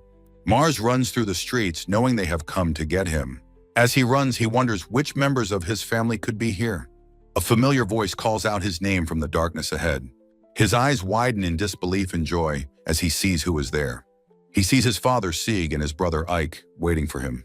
Overcome with emotion, Mars sprints towards his long-lost family. Sieg pulls both of his sons into a powerful, heartfelt embrace. Back at the inn, Clarice formally introduces herself to the 2 men. Sieg and Ike introduce themselves, knowing of her from a letter. Sieg suggests they all talk while sharing a celebratory meal together. A massive platter is brought out, laden with sizzling meat skewers. Clarice and Mars eat happily, their cheeks full of delicious food. Sieg takes a hearty swig from his large wooden mug. Ike also enjoys the meal, eating with a healthy appetite. Mars recounts their harrowing adventures to his shocked family. Sieg and Ike listen intently, stunned by all that has happened. Sieg gives Mars a proud thumbs up, calling him his amazing son. The next morning, their covered wagon is ready for the journey home. Sieg asks from the driver's seat if they have all their belongings. The 3 children happily confirm that they are ready to leave. With a snap of the reins, Sieg announces it is time to go home. The horse rears up, eager to begin the long journey. The wagon passes under the heavy portcullis of the town gate. They travel along a winding road, leaving a grand castle behind. They cross a bridge, a dark, storm-shrouded castle looming in the distance. On the road, their wagon accidentally runs over a small goblin. The group gives a thumbs up, seemingly unbothered by the minor incident. Clarice, however, stops to cast her heal spell on the goblin. The healed goblin rears up, startled but unharmed by her kindness. Their wagon becomes a silhouette, traveling across the plains as the sun sets. The peaceful journey across the vast plains continues. The open sky stretches above them as they travel homeward. The wagon finally approaches the fortified walls of their home barony. They pull up to the main gate of their bustling hometown. The wagon moves swiftly through the familiar, welcoming streets. The wagon's wheel comes to a stop as Sieg announces their arrival. Maria and Lena are waiting on the porch to welcome them home. Maria's eyes fill with tears of overwhelming relief upon seeing her son. Mars and Clarice stand together, finally back in the safety of home. Maria calls out to Mars as he runs towards her with open arms. She pulls him into a tight embrace, whispering a welcome home. Mars apologizes for making her worry, his voice thick with emotion. His little sister Lena rushes forward with a happy squeal. Lena hugs his leg tightly, welcoming her big brother home. Clarice smiles, remarking on how much Lena has grown. Maria turns to Clarice, her expression warm and welcoming. She introduces herself as Maria Bryant, Mars's mother. Clarice performs a charmingly clumsy curtsy, introducing herself in return. Maria returns the gesture with a kind and reassuring smile. Night falls on the grand timber-frame Bryant family manor. The entire family gathers in the dining room for a celebration. They all cheer, welcoming Mars home and Clarice to their family. Mars and Clarice thank them, holding mugs and smiling brightly. A shot of the manor is shown as a thought bubble about Clarice appears. Sieg and Maria tell Clarice they hope she gets used to their home. Maria tells her not to be a stranger, even if things are unfamiliar. Clarice agrees with a bright, happy smile, feeling truly welcome. Little Lena peeks over the table, asking to befriend her new sister. Lena is completely smitten, her eyes sparkling with adoration for Clarice. A montage shows Clarice and Lena becoming inseparable friends. Meanwhile, Ike focuses intently on his studies at his desk. Mars helps his father with the work of managing their land. A transition panel shows a dot-patterned screen indicating time passing. 1 month passes in this peaceful domestic setting. A new quest arrives, asking them to explore the Almeria dungeon. Ike, Mars, and Clarice stand ready, their fists clenched in determination. Their resolve is firm as they prepare to set out once more. They arrive in the town of Almeria, home to the local guild. The trio enters the bustling guild hall, joining a long line. A large adventurer with a ponytail calls out to them from behind. He confronts them, commenting on their nice gear and asking if it's stolen. Mars confidently states they earned their equipment from dungeon treasure chests. The man challenges them to prove their worth with their skills. He faces Mars in a courtyard, threatening to take their gear if they lose. A blur of motion fills the panel as the fight begins and ends. Mars disarms the man with a single, impossibly fast strike. The challenger's shocked face is contrasted with Mars's cool determination. The man is sent flying, defeated before he even knew what happened. Mars wonders aloud at the commotion their brief fight has caused. A familiar man greets the Bryant children, glad to see them again. It is their local guild master, who asks them if they are doing well. Ike formally announces their arrival, stating they've come to cull the dungeon's monsters. The crowd murmurs, realizing the powerful children are from the famous Bryant family. The guildmaster officially entrusts the monster-culling mission to the 3 young heroes. They depart from the familiar town, the stone architecture a sign of what awaits. Their journey takes them towards the frontier, a land of danger and adventure. The trio stands before the massive, foreboding stone gates of the Almeria dungeon. Stepping inside, they are greeted by a vast arched corridor leading into darkness. A flock of sparkling, white-feathered creatures suddenly swoops down from the shadows. Ike identifies the monsters as silverbirds, warning his companions to stay sharp. With a powerful lunge, Ike's spear skewers one of the attacking birds. Mars leaps gracefully into the air, his sword slicing through another monster. Clarice takes aim with her bow, a magical arrow glowing on the string. The corridor becomes a chaotic blur of motion as the battle rages on. The fight ends quickly, leaving the 3 young adventurers panting but victorious. Their victory, however, has created a new and completely unexpected problem. They stare at a glittering mountain of magic stones, far too much to carry. Mars decides they should return and consult with his father for a solution.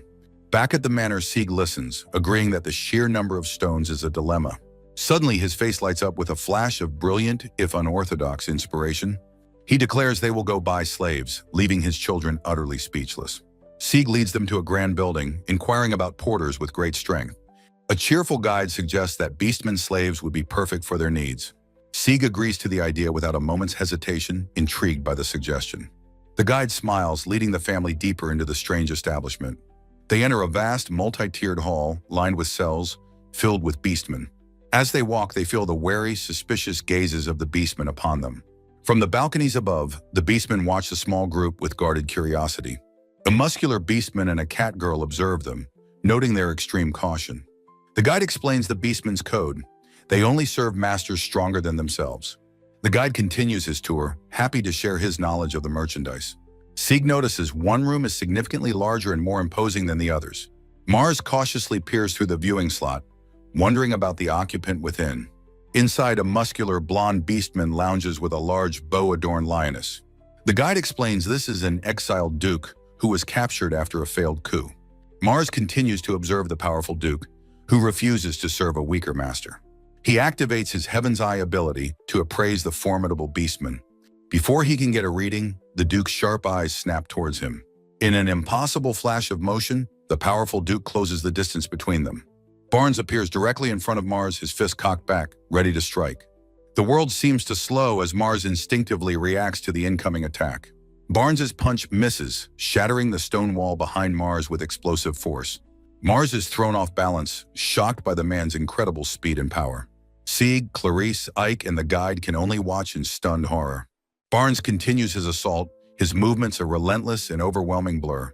Mars is thrown around like a rag doll, desperately dodging punches and kicks.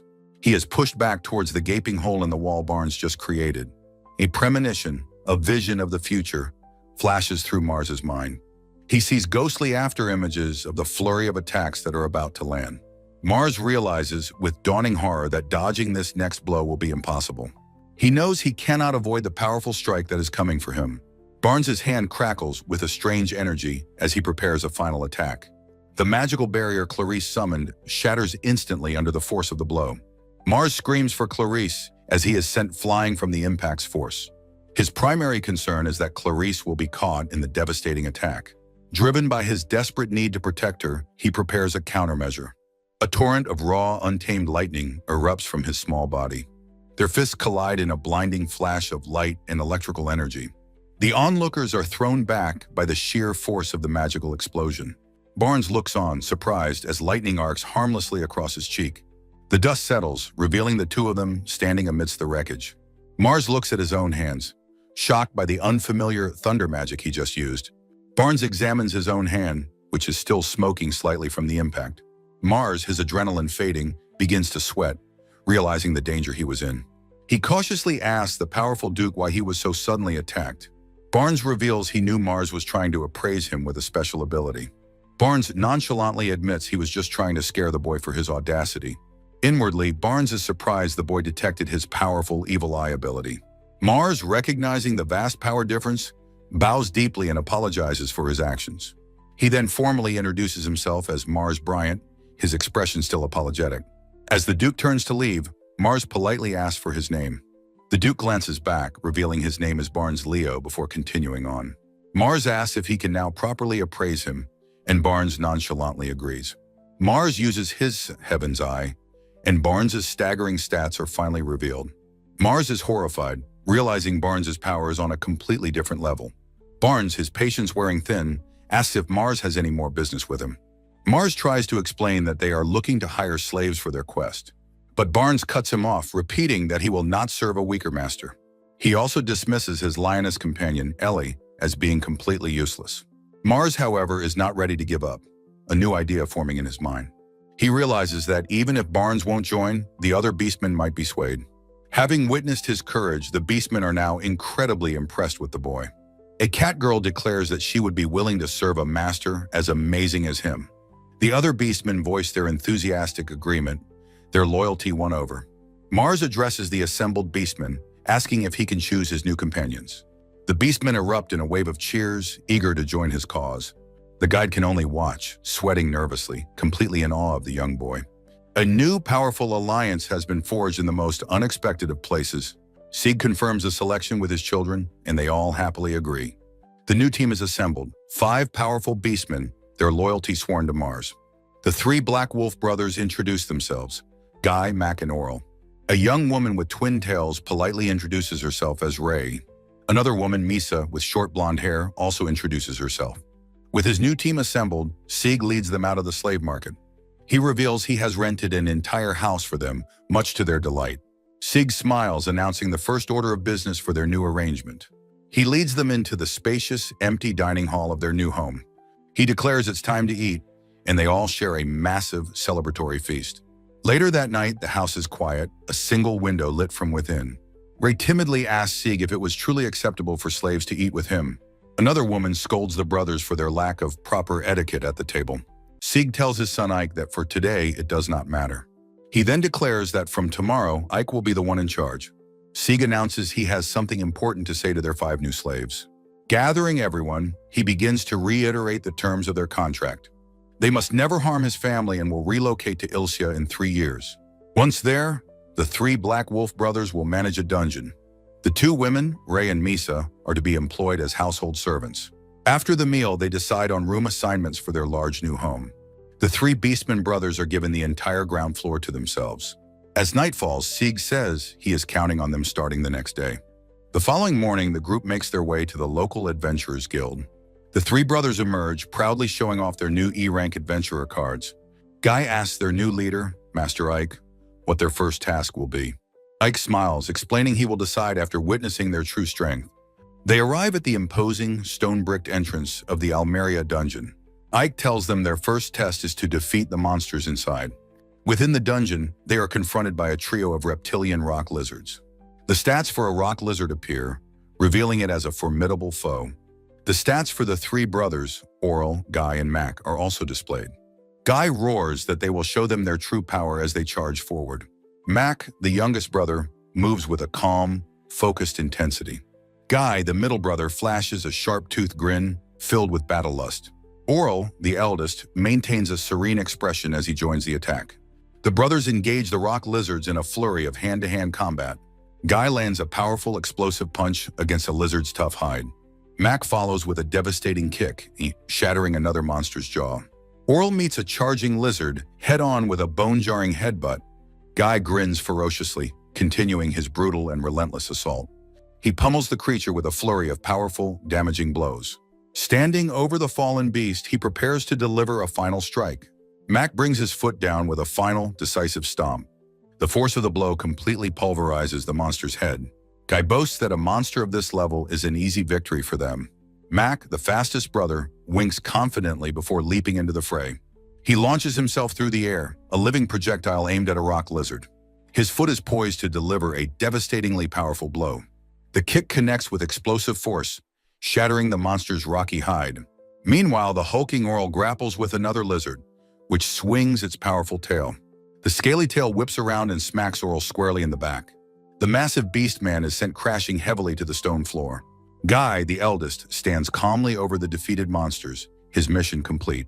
Oral gets to his feet, groaning and rubbing his now aching back. The three Black Wolf brothers stand proudly, reporting their successful hunt. Guy asks their new master, Ike, if he acknowledges their strength now. Ike, leaning on his spear, calmly states that their performance was no good. The three beastmen are utterly shocked and confused by his harsh assessment. Guy demands an explanation for their failure as Ike calmly considers his response. Ike first asks Clarice and Mars to tend to the brothers' injuries. Clarice places a glowing hand on Guy, her holy magic healing his wounds. The brothers sparkle, fully restored, amazed by the potent healing power. Oral notes with wonder that the user of this holy magic is. Mars remarks on her rapid growth and asks Clarice her age. With a bright, cheerful smile, she announces that she is 8 years old. The three powerful beastmen are stunned into absolute silence by this revelation. Guy, his mind short-circuiting, makes a very inappropriate comment. He blurts out that her large chest must be due to holy magic. Mars furiously slaps Guy, yelling that his comment is sexual harassment. The brothers apologize profusely while a blushing Clarice says it's okay. Ike tries his best to stifle a laugh and regain his composure. He continues his lesson, ready to explain why their method was flawed. "Watch this," Ike says, demonstrating the proper way to fight. He thrusts his hand forward, shouting the incantation for his fire spell. A powerful torrent of flame erupts from his palm, engulfing the monsters. The rock lizards are instantly incinerated in the roaring inferno. Ike's spearhead glows, imbued with magic for the final decisive blow. He leaps forward, skewering both monsters through the head with a single thrust. Ike demonstrates his skill, his spear a blur as he defeats multiple lizards. Ike turns to the beastmen, asking if they see the difference in their fighting. Guy, the beastman leader, grins and admits that they are unable to use magic. Ike earnestly explains to the beastmen that they must think as they fight. Ike explains they use too much stamina, showing them getting hit by monsters. Guy and his brothers humbly accept Ike's lesson on fighting as a team.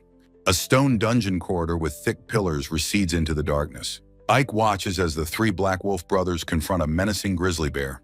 The grizzly bear roars, raising a massive claw to strike its opponents. Guy intercepts the bear's attack, stopping its powerful claw with a punch. Mac rushes to the bear's side, stopping its movement with a strike. Mac leaps through the air, his expression focused and determined. Oral grabs the bear from behind in a powerful, suffocating bear hug. The three brothers stand proudly over the defeated bear as Ike's party watches. Guy turns to Ike with a confident grin, asking for his evaluation. Ike smiles and gives the brothers a big enthusiastic thumbs up of approval.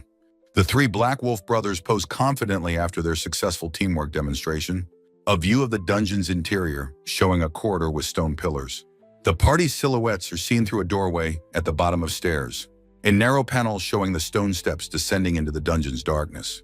The entire party, including Ike and Mars, stares forward with shocked horror. A horrifying scene of giant ants swarming and devouring a monster's corpse. Mars looks on in shock, stating he didn't know ants were here. Mars comments on the overwhelming number of ants crawling all over the walls. Overwhelmed by the sea of ants, Ike suggests they retreat and report this. An exterior shot of the guild building as someone makes an urgent report. Guildmaster Ralph sits in his office inviting Ike and Mars to speak. The elderly nobleman, Lord Evan Sarome, introduces himself with closed eyes. Guildmaster Ralph, looking concerned, instructs the boys to begin their report. A speech bubble expresses shock at the news of numerous dungeon monsters. Ralph and Lord Evan react with alarm, identifying the monsters as killer ants. A horde of monstrous killer ants swarms and devours a creature in a forest. The group discusses the dire situation, fearing a potential Labyrinth Lord outbreak. A man's face is a mask of pure terror, his mouth open in a desperate shout. Mars and Ike sit gravely, awaiting the verdict of the city's leaders. Guildmaster Ralph, looking stressed, considers the dire situation before them. He turns to the boys, asking what strategy they would employ now. Mars considers the question, a complex plan already forming in his mind. He begins to speak, his voice steady as he outlines his proposal. He would first summon the three legendary C-rank adventurer parties of Ilxia. Then he would mobilize every high-ranking adventurer and beastman for the coming battle. In a private study, he explains the most critical part of his plan. The cooperation of the powerful Duke, Barnes Leo, is absolutely essential for victory. The leaders are shocked. Ralph realizes this means an all-out war. That night, Ralph adopts the strategy and sends for Bryant Barony's support. The next day, the leaders address the city's assembled adventurers for the operation. The formidable stoic members of the Brown Shield Party are present. The cool and varied adventurers of the Blue Fangs have also answered. The menacing brawlers of the Red Wings stand ready for the fight. Ike and the Black Wolf brothers stand among the gathered forces. Sieg arrives and immediately asks about the status of the Beastman slaves. Lord Evan explains with a pained expression that there is one complication. All the Beastmen have agreed to cooperate, with one notable, powerful exception. They cannot even get an audience with the defiant and reclusive Barnes. Lord Evan explains that Mars is the only one Barnes has ever acknowledged. He desperately asks Mars to be the one to persuade the powerful Duke. Mars stands before the towering, shirtless form of Barnes Leo in his room. Barnes asks what he wants, stating he has nothing more to say.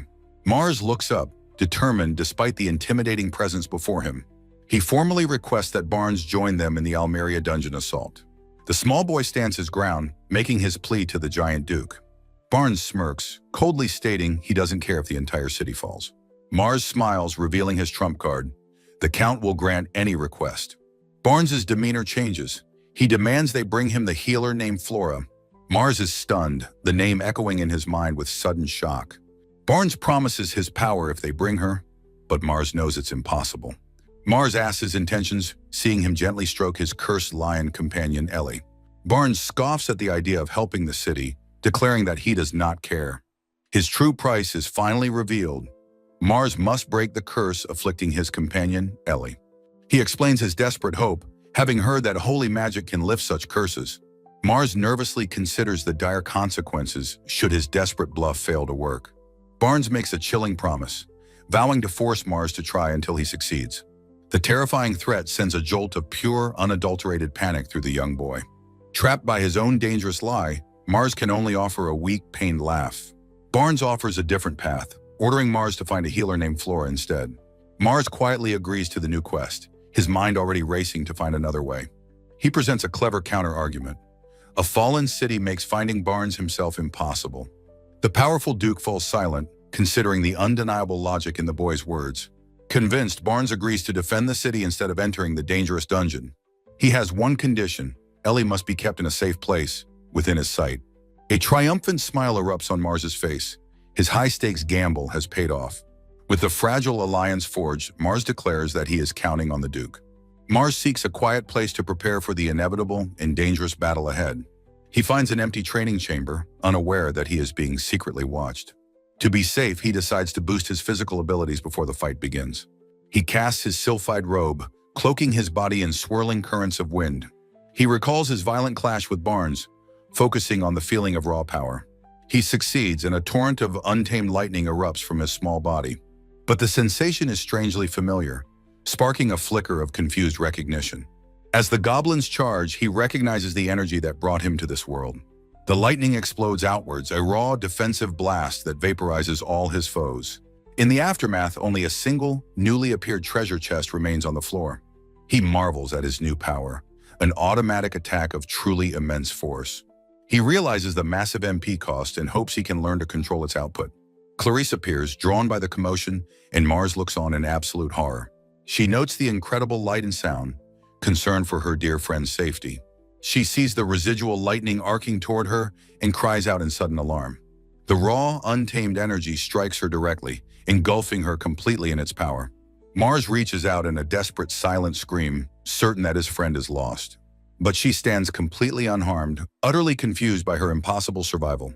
Mars stands dazed, a bead of sweat on his temple after the massive energy release. From behind a pillar, Mars checks on a startled Clarice, who asks about the blast. He sheepishly explains he was practicing the very magic that had once injured Barnes-sama. A strange familiarity dawns on Clarice. She realizes she recognizes this strange energy. A hopeful smile spreads across Mars' face as he realizes what she is thinking. In unison, they shout the origin of their shared secret, the convenience store.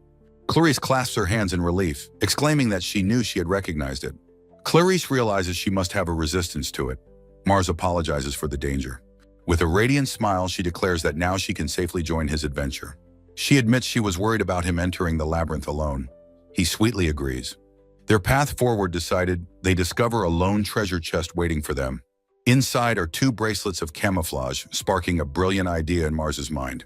He declares they will use the matching bracelets to complete his disguise as a healer.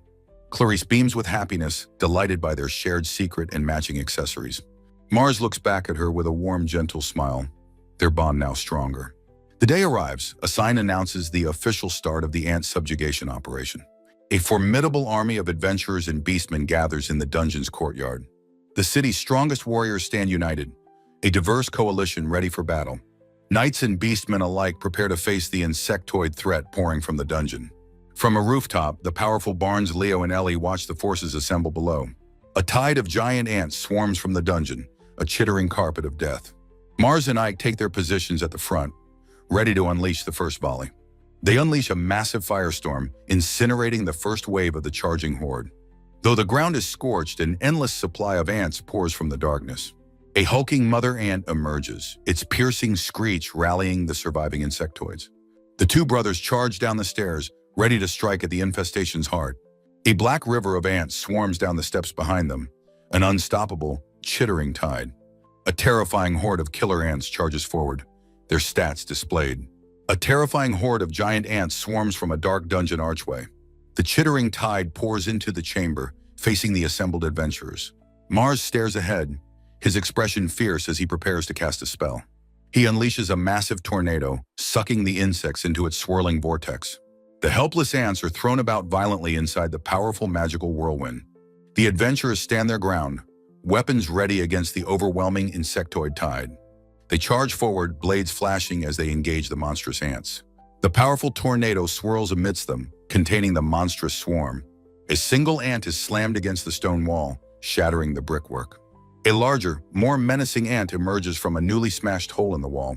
Sieg and the other adventurers look on with grim, surprised expressions. Mars's eyes are wide with shock and alarm at this new development. He warns his companions to be careful, identifying the threat as a mother ant. Ike's eye narrows, his expression one of focused determination and readiness. The mother ant resists the tornado's pull, its powerful body holding firm. Ike's spear strikes the mother ant's head with 3 powerful successive thrusts. Ike smiles at his success while Clarice gives a victory sign behind him. Mars dashes forward, his movements a blur of speed and purpose. Ike brings his spear down with immense force, crushing another ant's head. Ike gives a confident thumbs up to Mars, who smiles back in approval. The dungeon walls crawl with a seemingly endless tide of chittering ants. The party stands before the defeated, motionless bodies of the insectoid monsters. Sieg thrusts his staff forward, preparing to cast his powerful earth magic. Maria raises her own staff, her expression focused as she invokes her magic. A massive wall of shimmering magic erupts, sealing off the dungeon passage. Sieg announces that it is time for them to take a short rest. The party sets up a small camp, resting around a warm, crackling fire. Sieg and Ike poke at the fire while the others rest and stand watch. Mars tells Clarice that they still have a long way to go. The two of them stand together, a quiet moment of peace in the dungeon. Their hands intertwine as Clarice wishes him a good night's rest. Exhausted, Clarice falls asleep, her head resting gently on Mars's shoulder. They sleep peacefully, framed by the dark silhouette of a doorway. Mars opens his eye, waking from his brief and peaceful slumber. He greets his parents, asking them what is the matter. Sieg and Maria smile warmly, wishing their son a good morning. Maria beams, saying that Mars is really something, and she feels relieved. Sieg laughs, remarking how he was shown up by his own son. Mars laughs nervously, a bead of sweat on his cheek. Sieg asks Mars if everything is all right with the dungeon's second floor. Mars reports that their magical wall will be broken in about 30 minutes. Sieg muses that he hadn't intended to wake them from their lovely pose. Maria strikes a playful pose, saying a princess needs a prince's kiss. She acts out the scene, blowing a kiss towards Sieg. Mars gently tells a waking Clarice that it's okay now. Clarice's face is flushed with embarrassment, her eyes wide with mortification. She explains that when she woke up, someone was watching them. She says with wide, flustered eyes that it was his mother, Maria. She laments that she missed the chance to just keep her eyes closed. Mars smiles, thinking that he'll see Clarice's blushing face someday. Mars peeks around a corner, cheerfully announcing that he is back.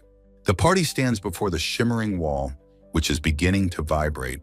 A dark shape presses against it as someone shouts, "Here it comes!" New ants press against the barrier, their mouths dripping with corrosive acid. A hole begins to melt through the wall as the acid eats it away. Sieg asks if they're melting the wall, as Mars identifies them as guard ants. Sieg tells Mars to hold back his tornado to avoid scattering the acid. The ants spit crescent-shaped projectiles of acid across the stone floor. The acid strikes the ground, melting and sizzling on the stone tiles. The acid pools on the floor, dissolving the stone with a corrosive hiss. The adventurers dodge the acid spray, their feet sizzling on the melted stone. Sieg commands the vanguard to wait and the rear guard to use ranged attacks. The rear guard unleashes a volley of magical and physical projectiles. The projectiles explode against the ants, but have little effect on them. The guard ants shake off the attacks, their thick carapaces undamaged. A massive, shadowy form emerges, pushing the smaller ants aside. The colossal new ant looms over the adventurers, a terrifying presence. Mars identifies it as the queen ant, warning his father of the danger. Sieg screams for everyone to retreat from the overwhelming new threat. As the others flee, Mars stands his ground, declaring that he will remain. He explains to his shocked father that there is something he wants to try. Clarice steps forward, resolutely stating that she will also stay behind. Sieg closes his eyes, weighing the immense risk against their determination. He opens them again, his expression one of grim acceptance. He understands but warns them not to do anything reckless. Mars and Clarice watch as Sieg leads the retreat down the corridor. Mars thinks that now no one else will get caught in the battle. He raises his hand, preparing to unleash his powerful wind magic. He casts Tornado, and a massive cyclone fills the chamber once more. The queen ant stands firm, taking almost no damage from the powerful spell. The queen opens her fanged maw, preparing her own devastating attack. She unleashes a torrent of corrosive acid breath from her mouth. The acid breath sizzles as it sprays across the dungeon floor. Mars and Clarice dive for cover, narrowly avoiding the deadly acid. Mars decides to use his lightning first, gathering crackling energy in his hand. A sphere of raw, unstable electrical power forms in his palm. His face is a mask of intense concentration as he prepares to attack. From a distance, he screams the incantation for his lightning spell. The queen ant roars as the powerful magic strikes her directly. A blinding flash of white light and crackling energy engulfs the queen. Mars and Clarice stand together, watching the aftermath of his powerful spell. The queen lies paralyzed on the floor as Mars declares his success. The queen twitches, unable to move on her own, in a state of extreme shock. Mars explains the MP cost is too high to use again, as Clarice stares in awe. Mars gestures towards the twitching queen, assessing the situation. Clarice wonders if this means they have already won the battle. Mars notes the smaller ants are still stirring, so the fight isn't over. He peeks around a corner at the horde, deciding to retreat for now. They turn and walk back into the darkness of the dungeon corridor. The two of them stand together, having bought a temporary reprieve. Sig and Maria wait on a stone path, looking slightly surprised at who is approaching. Sig praises their success against the Queen Ant, suggesting they rest at a nearby inn. The entire party arrives at a large, comfortable-looking inn to recover from their ordeal. Inside the inn, an ornate, spiraling pillar stands as a testament to its luxury. Mars, completely drained from the battle, is fast asleep in his room at the inn.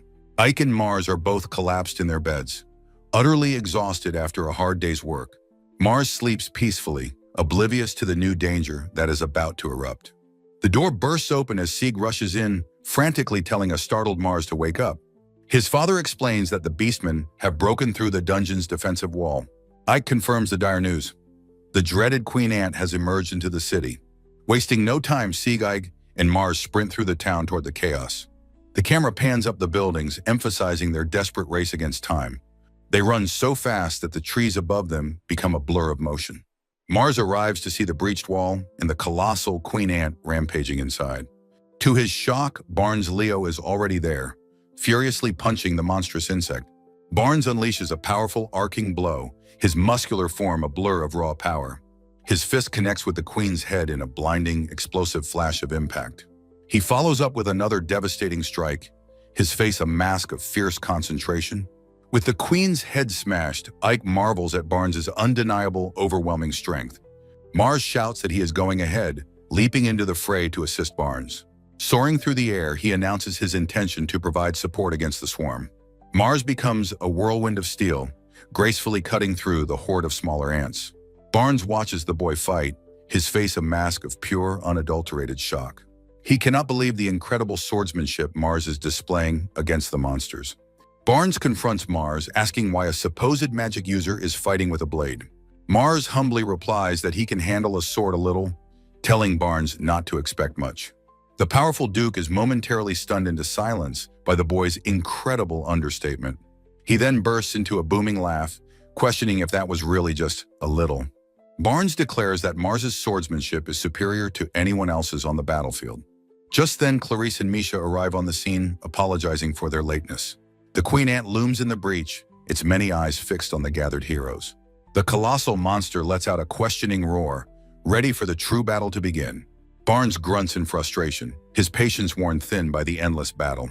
The Duke orders Mars to handle the small fries. He will fight the strong one. With their roles decided, the two warriors charge forward into the fray. They discover a massive nest swarming with countless ants and their queen. Barnes leaps into the pit, his powerful fist shattering the ground below. Mars elegantly carves a path through the horde of smaller insectoid drones. The human adventurers fight desperately against the overwhelming tide of monsters. Their beastmen allies join the battle, a blur of feral, deadly efficiency.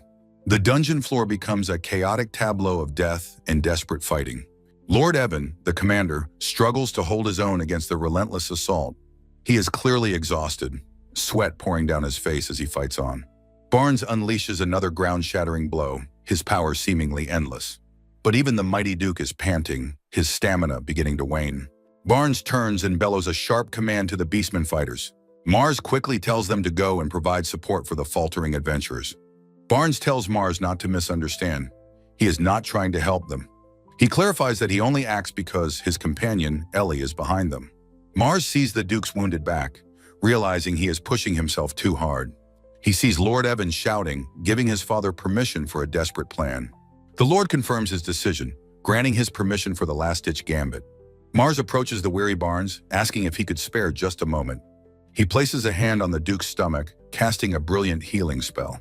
Stunned, Barnes asks if Mars can truly wield the sacred power of holy magic. Mars confirms that he can, but asks the Duke to please keep it a secret. Barnes agrees, thinking he can finally save his beloved Ellie from her curse. The adventurers are overwhelmed, their lines breaking under the monster onslaught. A warrior shouts in despair, realizing the tide of ants is truly endless. Lord Evan and the others look on, their bodies battered and spirits flagging. The Lord realizes grimly that every single one of his fighters is at their limit. A sense of hopelessness descends, wondering how long this nightmare will continue. Suddenly, a colossal, chitinous leg stomps down with a ground-shaking impact. Lord Evan and his companion look up, their faces etched with pure horror. Ike and Clarice also stare in disbelief at the new titanic threat. From the darkness, a new monstrous form emerges, dripping with an ominous fluid. The adventurers stare in shock as a new creature's terrifying stats fill their vision. A humanoid queen ant appears, her regal form flanked by her monstrous guards. Lord Evan cries out in terror, identifying the name monster as a Nimrod. The formidable Barnes Leo assesses the new threat, a bead of sweat on his temple. The assembled beastmen and Lord Evan look on, their faces masks of pure horror. Barnes orders Mars to protect the others, but Mars worries for his safety. With his back turned, Barnes roars a single, unshakable command for Mars to go. Mars obeys, yelling his assent as he dashes to safety, leaving Barnes alone. Barnes closes his eyes, his motivation a silent vow. He does everything for Ellie. His eye transforms, the pupil narrowing into a vertical, bestial slit. A vortex of dark energy heralds his powerful Beast King transformation. A brilliant flash of light and sound erupts as his transformation completes. He emerges in his full beast form, fangs bared and claws extended. A powerful lion-like tail whips out from behind him as he crouches to attack. He launches forward, his clawed hand ready to tear through his enemies. Leaping between two guard ants, he becomes a blur of untamed, feral motion. With a devastating strike, he rips the two monsters apart with his bare hands.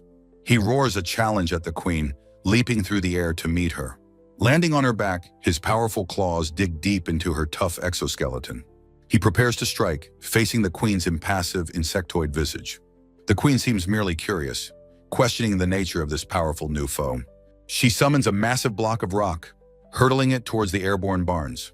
He shatters the rock with a single, contemptuous punch, his power absolute. The queen uses the opening to snap her massive, deadly mandibles at him. He dodges the powerful attack, the jaws clashing inches from his face. His lashing tail shatters the stone ground as he lands from his acrobatic evasion. The queen unleashes a terrifying, high-pitched screech, a powerful sonic attack. Barnes leaps away as her magic causes sharp spikes to erupt from the ground. He lands, his expression grim as he realizes the true difficulty of this battle. His attack barely scratches her. He thinks her hide is incredibly tough. He watches in frustration as the wound on her head instantly heals itself. The queen lets out a final terrifying roar, her full power now on display. A deep rumble echoes as a grotesque, humanoid spider creature emerges from the darkness. Barnes Leo stands alone, shocked as the solid ground beneath him begins to shift. The monstrous queen ant, Aaron, bursts from the roiling sand, surprising the warrior. Mars and his party look on in disbelief as the battlefield transforms before them. The other adventurers are equally stunned, their battle plan rendered useless by the sand. Mars, his sword at the ready, stares in horror at the new treacherous terrain. Sieg's party desperately erects a wall of solid earth to protect their comrades.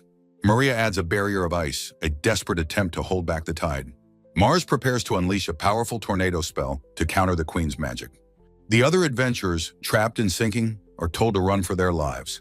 Barnes, now in his beast form, faces the queen ant in the sandy arena. The adventurers are scattered and helpless, their bodies partially buried in the sand. Barnes' own feet sink into the ground, hampering his movement against the foe.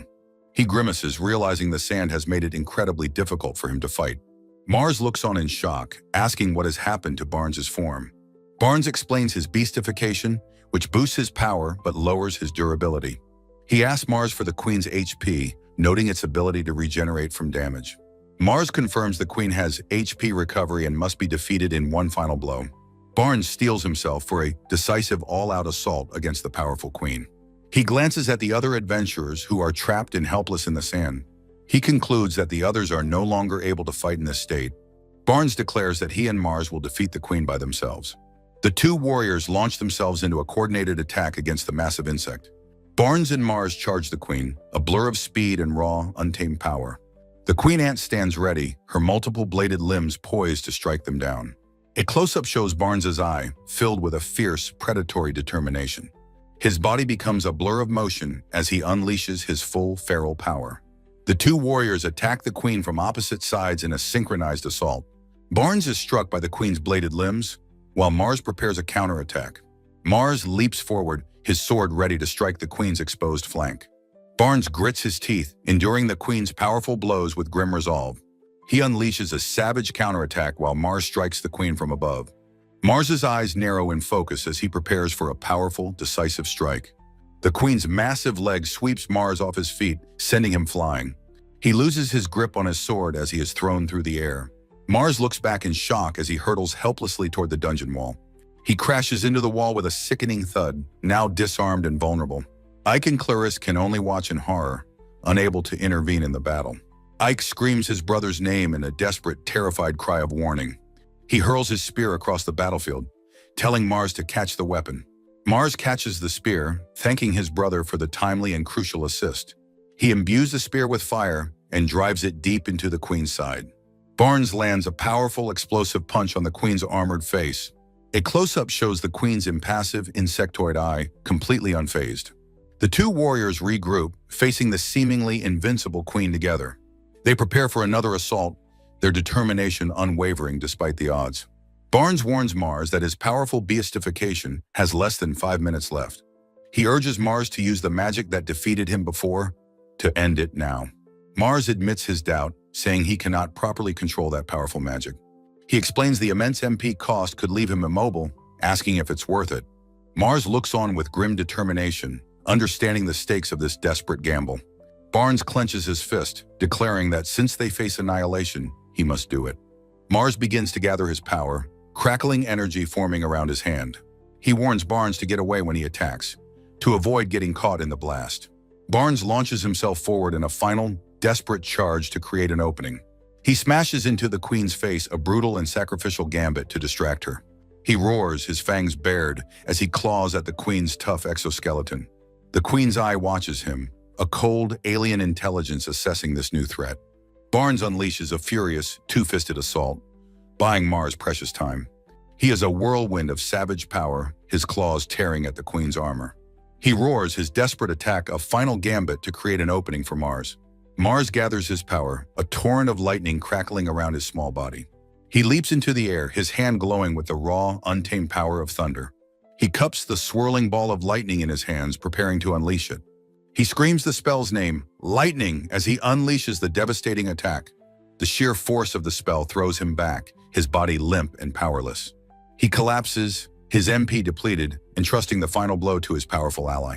The queen is paralyzed, a status effect confirming she is severely electrocuted. Her eye widens in shock, her massive body now completely still and vulnerable.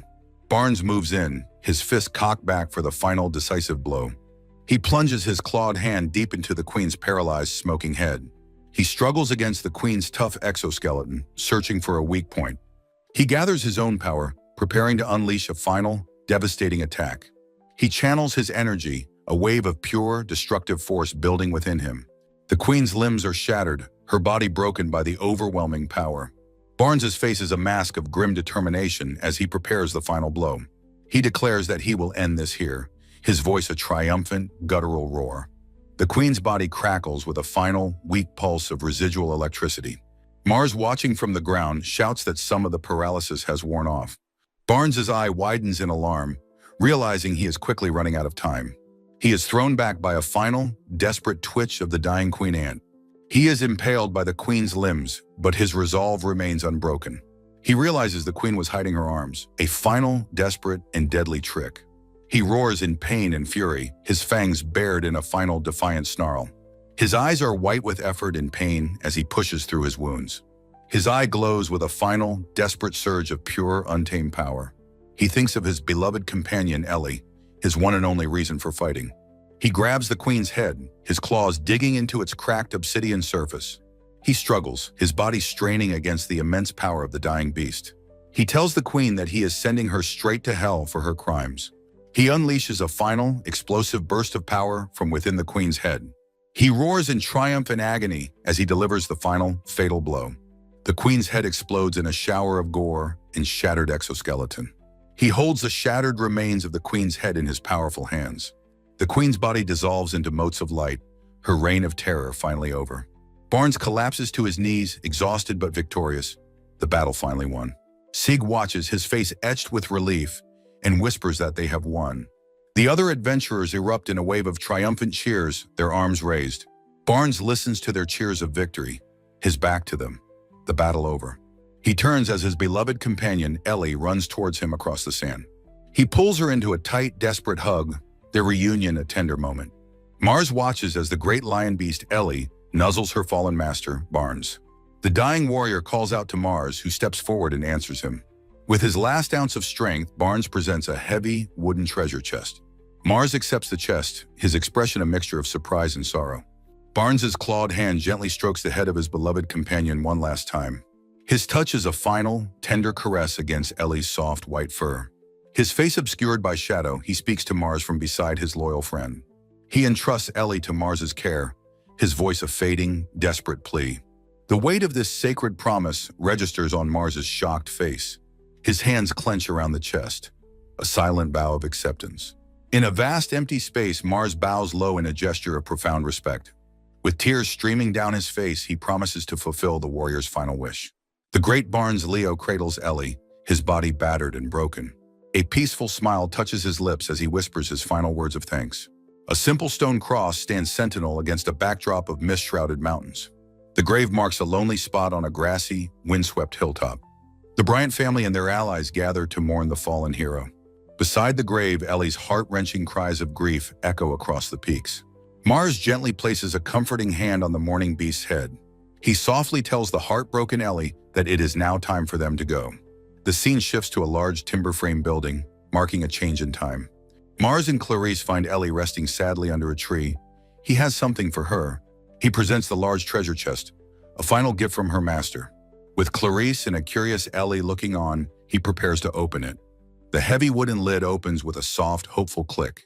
Inside is a grimoire of intermediate holy magic, a truly unexpected treasure. Their faces light up with hope. This might be the key to breaking Ellie's curse. Mars believes this is a miracle, born from Barnes's unwavering love and final wish. The sky fills the panel, signaling the quiet passage of time. Clouds drift by, continuing the transition to a new chapter. 6 months later, the city has recovered, and many things have changed. Sieg, now a border count, introduces a new leader to the assembled people. The new lord vows to do his utmost for the prosperity of Almeria. High-ranking adventurers from Ilgsia relocated to Almeria, their applause marking a new beginning. Their new focus became the second great labyrinth, the Almeria Dungeon. The Almeria Dungeon, now cleansed, returned to its former state of quiet emptiness. The magic stone dropped by the queen ant, Aaron, was an artificial creation. Sieg commanded Mars to never speak of this discovery to anyone, a grave secret. In a grand gesture, Sieg purchased and liberated all of the Beastman slaves. Ellie, the daughter figure of the fallen hero Barnes, found a new home. Mars was entrusted with Ellie's care, and she quickly grew attached to him. Ellie's affection was constant, whether he was sleeping in bed or bathing. The affectionate beast became his constant, fluffy companion, much to Clarice's observation. Her playful pounces were a daily, overwhelming display of her deep affection. Clarice, seeing this, decided to intervene, telling the beast to stay put. She gently placed her hand upon the great beast's head, preparing a spell. A new power awakened within her, her gaze filled with a holy resolve. She acquired the title of Saint, the highest honor for a holy magic user. She told Mars she believed she'd become a saint and asked him to confirm. From off-panel, Mars confirmed her new title and offered his congratulations. With her newfound power, Clarice declared it was time to break Ellie's curse. She gathered her holy magic, a brilliant orb of light forming in her hands. She landed squarely on Mars's shoulders, joyfully announcing that the curse was lifted. Tears of pure, unadulterated happiness streamed down her face as she laughed. Clarice's serene expression shattered into one of pure, wide-eyed shock. Mars, too, was completely taken aback by the sudden, naked turn of events. A loud slam echoed from the house, marking the start of a new chaos. The peaceful days in the forest manor were now officially over. A new chapter, filled with unexpected complications, had just begun for them all. With the curse broken, Ellie's attachment to Mars became even more physical. He gently tried to push her away, asking for just a little bit of space. Ellie wailed, reminding him of his promise to her father to look after her. Mars apologizes for Ellie's behavior, realizing that the current situation cannot continue. Looking at his home, he decides he must have a proper talk with them. He gathers the girls, announcing he has something important to say to them both. Clarice and Ellie look on, one attentive and the other smiling with anticipation. Mars takes a deep breath, clenching his fist as he gathers his courage. He makes his declaration, stating clearly that he likes Clarice the most. The confession hangs in the air for a moment. He continues, saying he loves her and wants to marry her in the future. Overwhelmed with joy, Clarice covers her blushing face, her eyes sparkling. Ellie looks down, her expression turning somber with disappointment. Her sadness quickly turns to a new steely resolve. Ellie reveals that she already knew, having heard it from his brother Ike. With renewed passion, she throws her arms wide and declares she will be his concubine.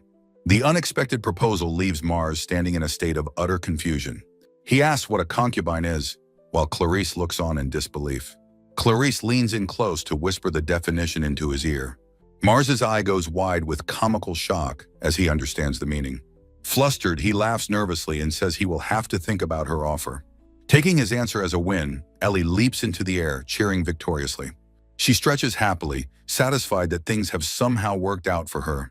Sometime later, Ike stands in the courtyard, vowing to pass his entrance exams. The family sees him off, promising to follow him to the school in 3 years. As a parting gift, Ike entrusts his own sword to his younger brother. Mars gratefully accepts the weapon, shaking his brother's hand in thanks. The carriage wheel begins to turn as Ike prepares to depart on his journey. As the family waves goodbye, Ellie asks where Ike is going. Mars explains Ike's destination, adding that he and Clarice plan to follow him. A fire of determination ignites in Ellie's eyes as she vows to go too. There is just one obstacle to her plan. Ellie cannot read or write. Clarice confidently steps in, declaring that she will become Ellie's teacher. 3 years pass in a flash. Ellie's eyes are sharp with focus during her intense training. In the yard, she and Mars face off. They're sparring a daily, relentless routine. In profile, her sharp eye and confident smile reveal an unshakable self-assurance. Ellie lunges at Mars, her twin daggers flashing in a blur of motion. She kicks off the air itself, her enchanted wind boots granting her flight. Like a golden comet, she zips around him for another lightning-fast strike. Their eyes lock in a silent challenge, a shared intensity between sparring partners. Their blades meet with a deafening clang, their incredible power on full display. Mars tosses his sword aside, declaring a switch to hand-to-hand combat. They both drop into fighting stances, ready for a raw martial arts duel. A storm of after-images fills the yard as they exchange a flurry of blows. Ellie throws a powerful right hook, her eyes narrowed with fierce determination. Mars catches the blow on his forearm, his expression one of intense concentration. He retaliates with a swift punch, but she dodges with impossible grace. The blow whispers past her cheek, missing by a mere hair's breadth. The explosive exchange sends Mars stumbling, his hand brushing the grass for balance. Seizing the opening, Ellie closes the distance, her fist ready for the final attack. Mars's eyes widen in shock as he realizes he has been completely outmaneuvered. In a flash, she leaps onto his back, her intentions a complete surprise. Her legs scissor powerfully around his waist, locking him firmly in place. Her arms wrap around his neck, applying a sudden and inescapable chokehold. She whispers that he must surrender now, or he will surely pass out. He struggles against her grip, his face flushing from exertion and lack of air. His focus shatters as he feels her chest pressing firmly against his head. Clarice intervenes, calmly telling the two of them that their sparring is over. She reminds them of their early start tomorrow, her own stats showing immense growth. Mars laughs, conceding that he is no match for Ellie in martial arts. Ellie hums, smugly agreeing that he simply can't compete with her in that regard. The next morning, the Bryant family gathers outside their manor to say goodbye. Sieg isn't worried about the exam, but warns them to be careful of attention. Flanked by Ellie and Clarice, Mars confidently affirms that he understands. With a determined "we're off," he takes the first step toward their future. His foot leaves the dirt path of home for the cobblestones of a new life. They arrive at the Lister International School, its grand crest looming above them. They are all stunned by the vast, teeming sea of applicants in the courtyard. A proctor shouts instructions, officially signaling the start of the final exam. An official directs the crowd of examinees, including Mars and his companions, into lines. Mars's expression is one of grim determination, a bead of sweat on his brow. He clenches his fist, recalling his past life's failure and vowing to succeed this time. With Clarice and Ellie beside him, he walks forward, sure he will pass. Suddenly, the world goes black as a single thought appears. Mars Bryant, disqualified. The school's grand courtyard is abuzz with the nervous energy of the many hopefuls. Mars, Clarice, and Ellie stand together, observing the massive crowd of fellow examinees. A proctor instructs Mars to go inside and get his test paper from the examiners. Mars takes a confident step forward, his polished shoes shining under the light. The three of them stand before the examiners, bathed in the glow of appraisal magic. With serious expressions, the trio of examiners begins the appraisal process. They are utterly astonished by the girls' stats, calling them wonderful and amazing talents. A smiling Mars watches as the successful girls are led through a nearby doorway. He steps forward for his own turn, confidently thinking that he will pass too.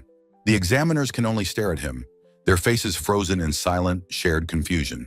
Mars wonders why their reaction is so different from how they treated his friends. The devastating word disqualified echoes in his mind as his eyes widen in horror. A close-up on his uniform collar emphasizes his shocked and frozen posture. A proctor yells at the dejected failures to use their frustration as motivation. Mars studies his test results, wondering if he made a mistake with his camouflage bracelet. The other failed students cry on the ground, lamenting their unfair rejections. Mars's eyes suddenly widen in shock as he discovers the true reason for his failure. He sees his evaluation sheet, a list of single-digit stats with terrible letter grades. A flash of insight hits him as he realizes his evaluation method must be different. Clutching his head, he understands the system only read the last digits of his stats. He spirals into confusion, wondering if his power was mistaken for cheating. A familiar voice calls his name, pulling him from his despair. He looks up to find the legendary B-rank adventurer Sasha and the powerful Kailas.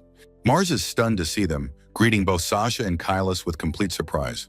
Kailas explodes with rage, demanding to know why the boy he acknowledged has failed. Mars defiantly shouts back, insisting that he has not been slacking off at all. Kailas threatens to beat the supposed laziness out of Mars for his failure. Sasha calmly places a hand on Kailas's face, telling him to stop his tirade. Sasha, now a teacher, authoritatively demands to see Mars's exam results. Mars quietly hands over the fateful document to the legendary elven adventurer. A silent moment passes as Sasha's eyes scan the incriminating paper. Kailas and Sasha erupt in shock, questioning his unbelievably low stats. Sasha eyes Mars with suspicion, wondering if he somehow cheated or failed. Kailas's rage boils over as he furiously accuses Mars of failing the exam. Their confrontation is interrupted by the arrival of Ellie, Clarice, and an official. Ellie waves cheerfully, calling out a friendly greeting to the others. Clarice notes her own surprise, seeing a familiar reflection in Mars's predicament. She expresses her astonishment at finding both Sasha and Kailas at the school. Sasha explains that she has just become a teacher at the academy. A school official asks Sasha if she is acquainted with the two girls. The official listens intently, absorbing the new information about the students.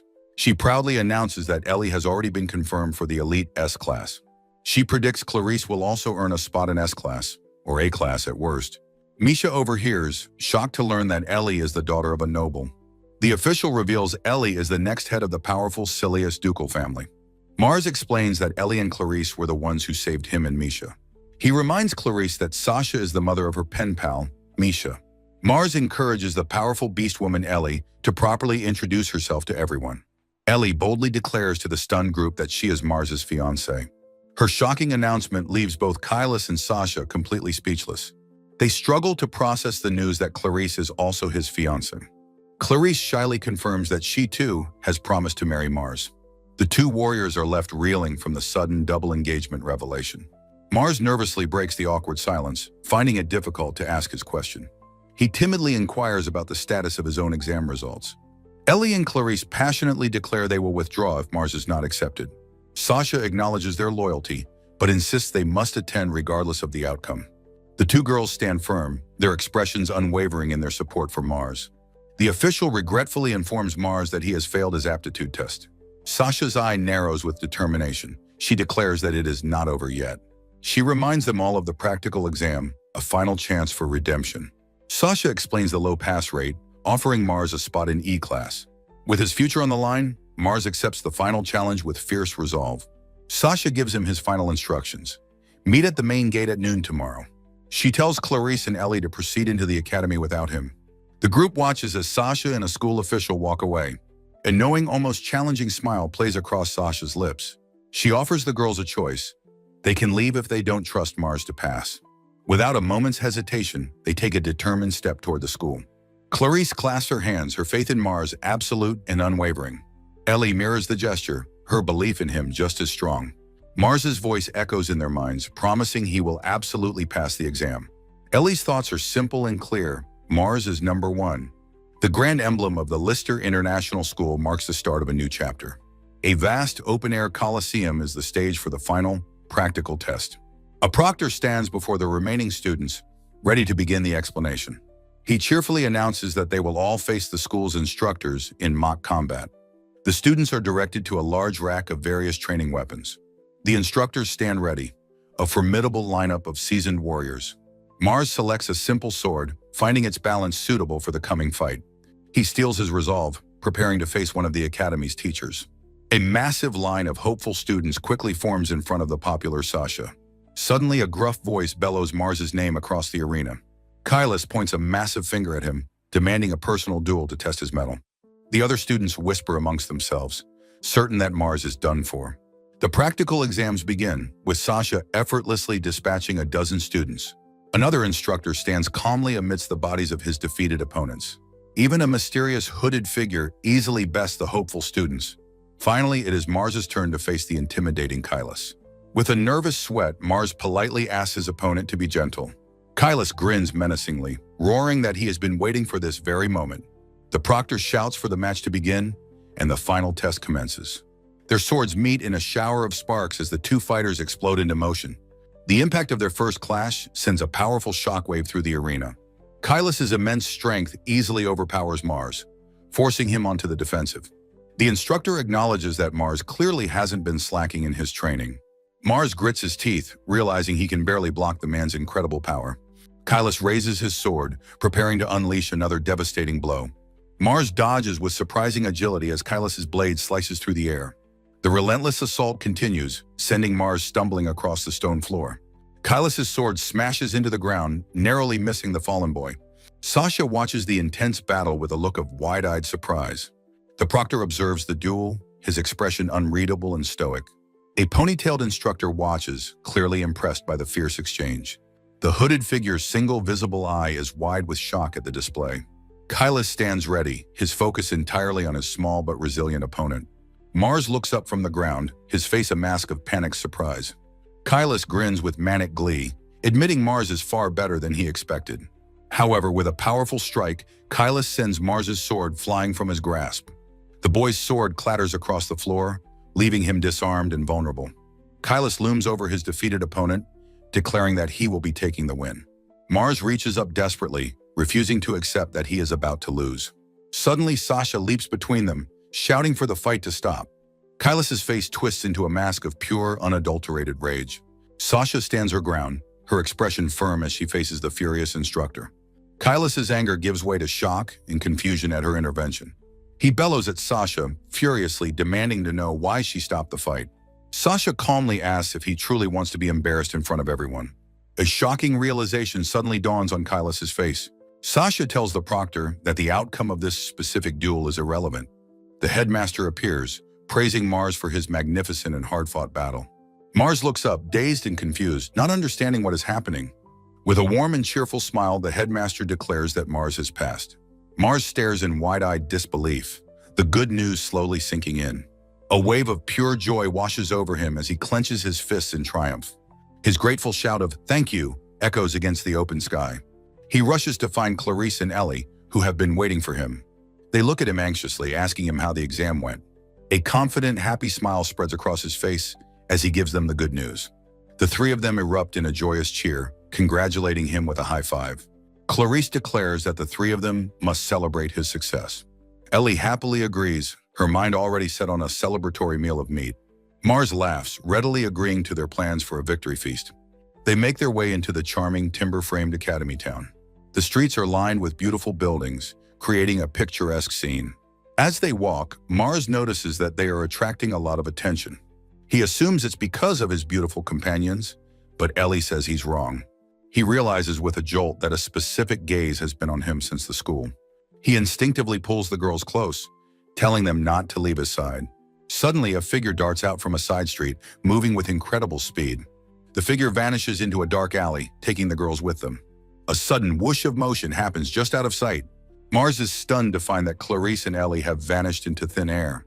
A loud bang echoes from the alley, adding to the confusion. Peering into the alley, he is shocked to see their old friend Misha. The young elf greets them with a sheepish, embarrassed smile. The reunited friends decide to catch up at a nearby cafe. Misha apologizes, explaining she saw them but was too nervous to approach. She shyly tries to explain her hesitation to speak to them. She admits she was intimidated by the unfamiliar girl with them, Ellie. Mars smiles and prompts Ellie to properly introduce herself. Ellie, still holding a piece of meat, turns to greet Misha. She casually introduces herself as Mars's fiancée, causing Misha to spit out her drink. Clarice adds that she is also his fiancée, leaving Misha utterly speechless. The chaotic but happy reunion continues over their meal. The table is soon littered with the empty plates from their celebratory feast. Misha, recovering from her shock, asks what classes everyone is in. Clarice proudly announces that both she and Ellie have been placed in S-class. Mars sheepishly admits that he has been assigned to the lowest-ranked E-class. Misha is outraged, shouting that it's absurd for Mars to be ranked so low. Ellie agrees, insisting that Mars is number one and deserves better. Mars can only laugh awkwardly as his fiancées passionately defend his honor. Mars's new life begins at the stately student dormitory of the academy. He arrives at his assigned room, the humble designation reading E200. Peeking inside, he gets his first look at his new, Spartan living quarters. He sets his well-worn trunk down, ready to unpack and settle in. He sighs, realizing that while other classes have 2 students, his has 3. A floor plan confirms the cramped layout, with 3 bunk beds squeezed inside. Standing in the narrow room, he quietly acknowledges how small it is. He understands the school's strict hierarchy, with S-class luxury far above him.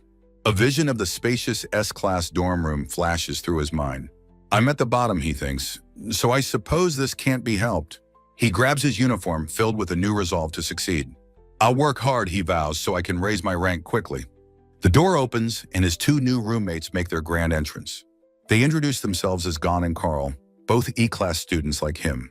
Mars shakes hands with Gon, who is surprised by his mature physique. Gon suggests the 3 of them check out the school before the ceremony. Mars politely declines, explaining that he already has other plans. He heads outside under a sky dotted with fluffy white clouds. Sorry I'm late, he says with a wave, finally meeting his friends. Ellie, Clarice, and Misha are waiting for him by an ornate gate. Clarice strikes a confident pose, asking if her new uniform suits her. Mars blushes, assuring her that she looks incredibly cute in it. Ellie puffs her cheeks, impatiently demanding to know what he thinks of her. He tells her he likes it because it seems just like her personality.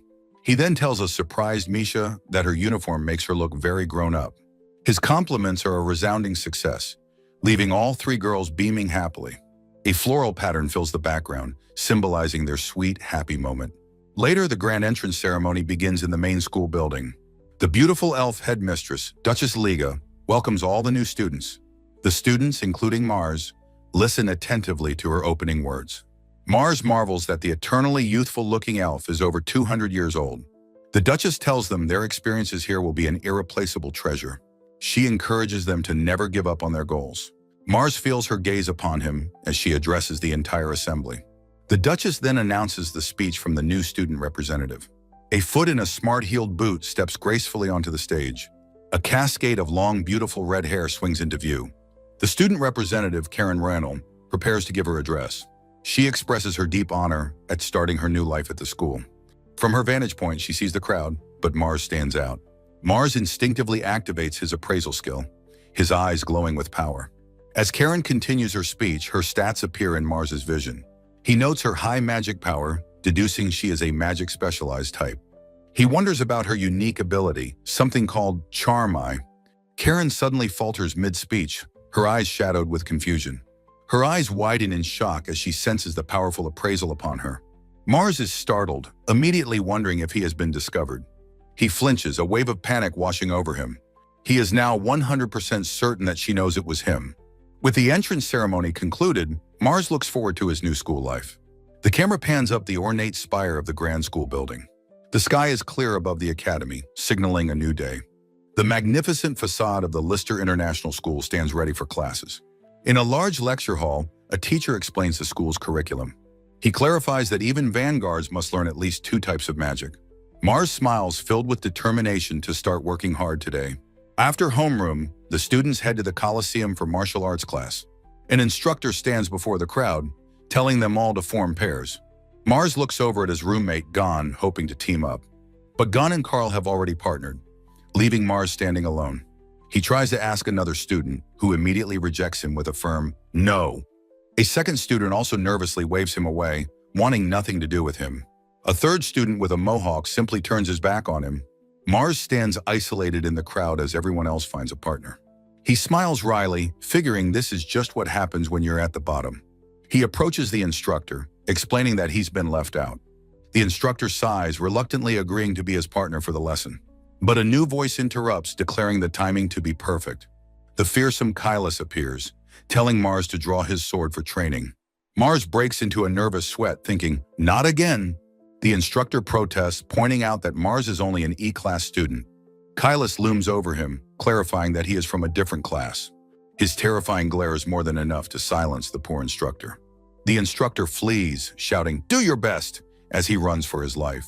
Kailas tells Mars that he is going to train him thoroughly. Mars states that there is, in fact, something he wants Kailas to teach him.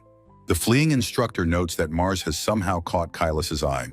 With a look of pure determination, Mars accepts the daunting challenge. Kailas laughs, pleased that Mars is the one he's taken an interest in. He tells Mars that if he can win, he will teach him swordsmanship. He grins maniacally, inviting Mars to come at him as many times as he wants. Mars grips his sword, his face shadowed, ready for the coming battle. Their practiced swords meet with a resounding crack, the duel beginning. They exchange a flurry of blows, their movements a blur of controlled violence. Kailas raises his sword high, preparing a powerful overhead strike.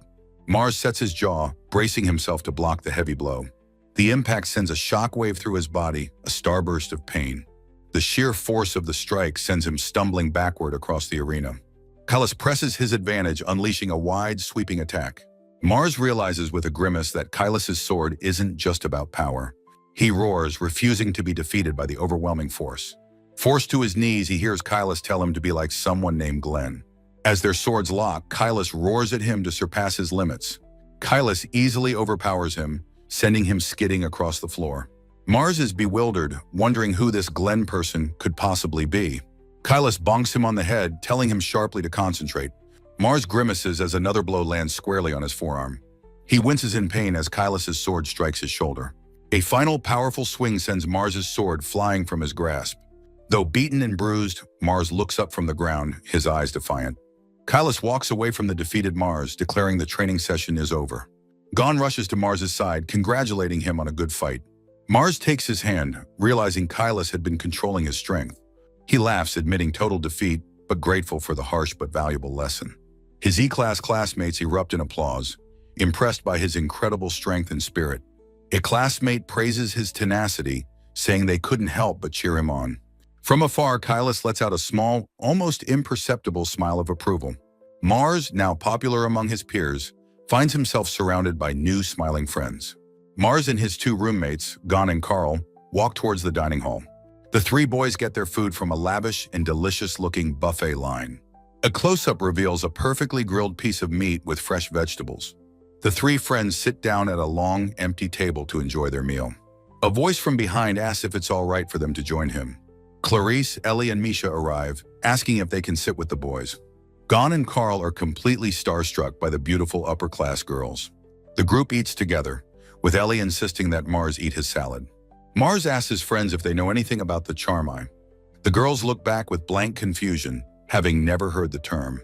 Gon excitedly raises his finger, eager to share his knowledge on the subject. A diagram explains the charmi's power to control those with weaker magic. Gon reveals that the headmistress, Duchess Liga, is a known user. He adds that the student representative, Karen, is also a powerful wielder. Suddenly, a voice cuts through the hall, shouting Mars's name with urgency. Mars turns to see Sasha, who says she has finally found him. She smiles, asking if he would please come to the headmistress's office. Sasha leads Mars to a pair of massive, ornate doors announcing their arrival. The grand doors swing open, revealing the magnificent office of the headmistress. They step inside, announcing their presence as they enter the opulent room. Duchess Liga greets them, saying she recognized Mars from the entrance ceremony. Mars formally introduces himself as the second son of the Bryant Barony. The Duchess looks intrigued, asking if he happens to have an older brother. Mars confirms that his older brother Ike is also a student here. The Duchess smiles, noting that Ike is an excellent and very accomplished student. In a library, an unseen speaker says they have heard about Mars from Sasha. Duchess Liga covers her eye, frustrated that her charmi cannot appraise Mars.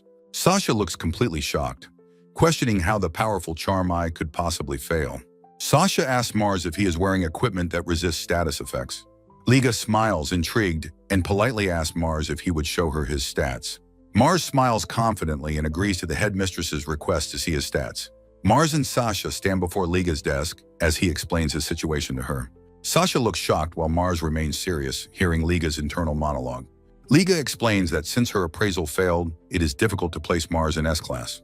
A tight close-up on Duchess Liga's eye as she prepares to address Mars. Mars smiles cheerfully, accepting his fate and saying he is fine with E-Class. Mars meets Clarice, Ellie, and Misha after school, asking if they waited.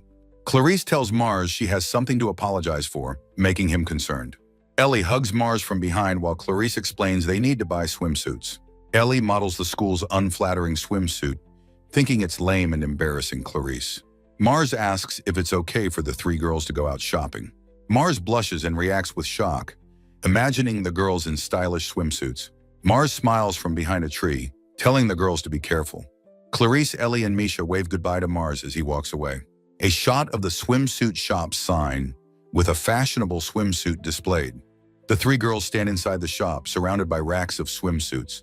Misha and Clarice excitedly suggest trying on swimsuits, while Ellie looks shocked. Misha, Karen, Ellie, and Clarice model different swimsuits, looking embarrassed or shy. Clarice poses confidently in three different stylish and revealing swimsuits. Misha, Clarice, and Ellie happily walk down the street with their shopping bags. Mars stands alone on a dark street, his sword on the ground beside him. A close-up on Mars's face shows his intense and determined expression. Mars begins his training regimen by running down the street at night. Mars pants heavily as he runs, determined to improve his stamina. Dripping with sweat, Mars does push-ups as part of his strength training. Mars finishes his workout by practicing swings with a large training sword.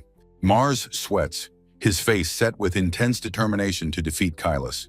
A vertical panel transitions from solid black at the top to white. A new day dawns at the prestigious Lister International School. In a lecture hall, an instructor announces the magic selection class. Mars notes the immense popularity of water magic as students gather. The fire magic instructor wants to immediately test his few students. He instructs them to cast a fire spell on a training mannequin. The first student's attempt is judged to be merely average. The second student's spell is slightly better, earning a nod of approval. Mars steps forward confidently, ready for his turn to be tested. He unleashes an explosive blast of fire, completely obliterating the target.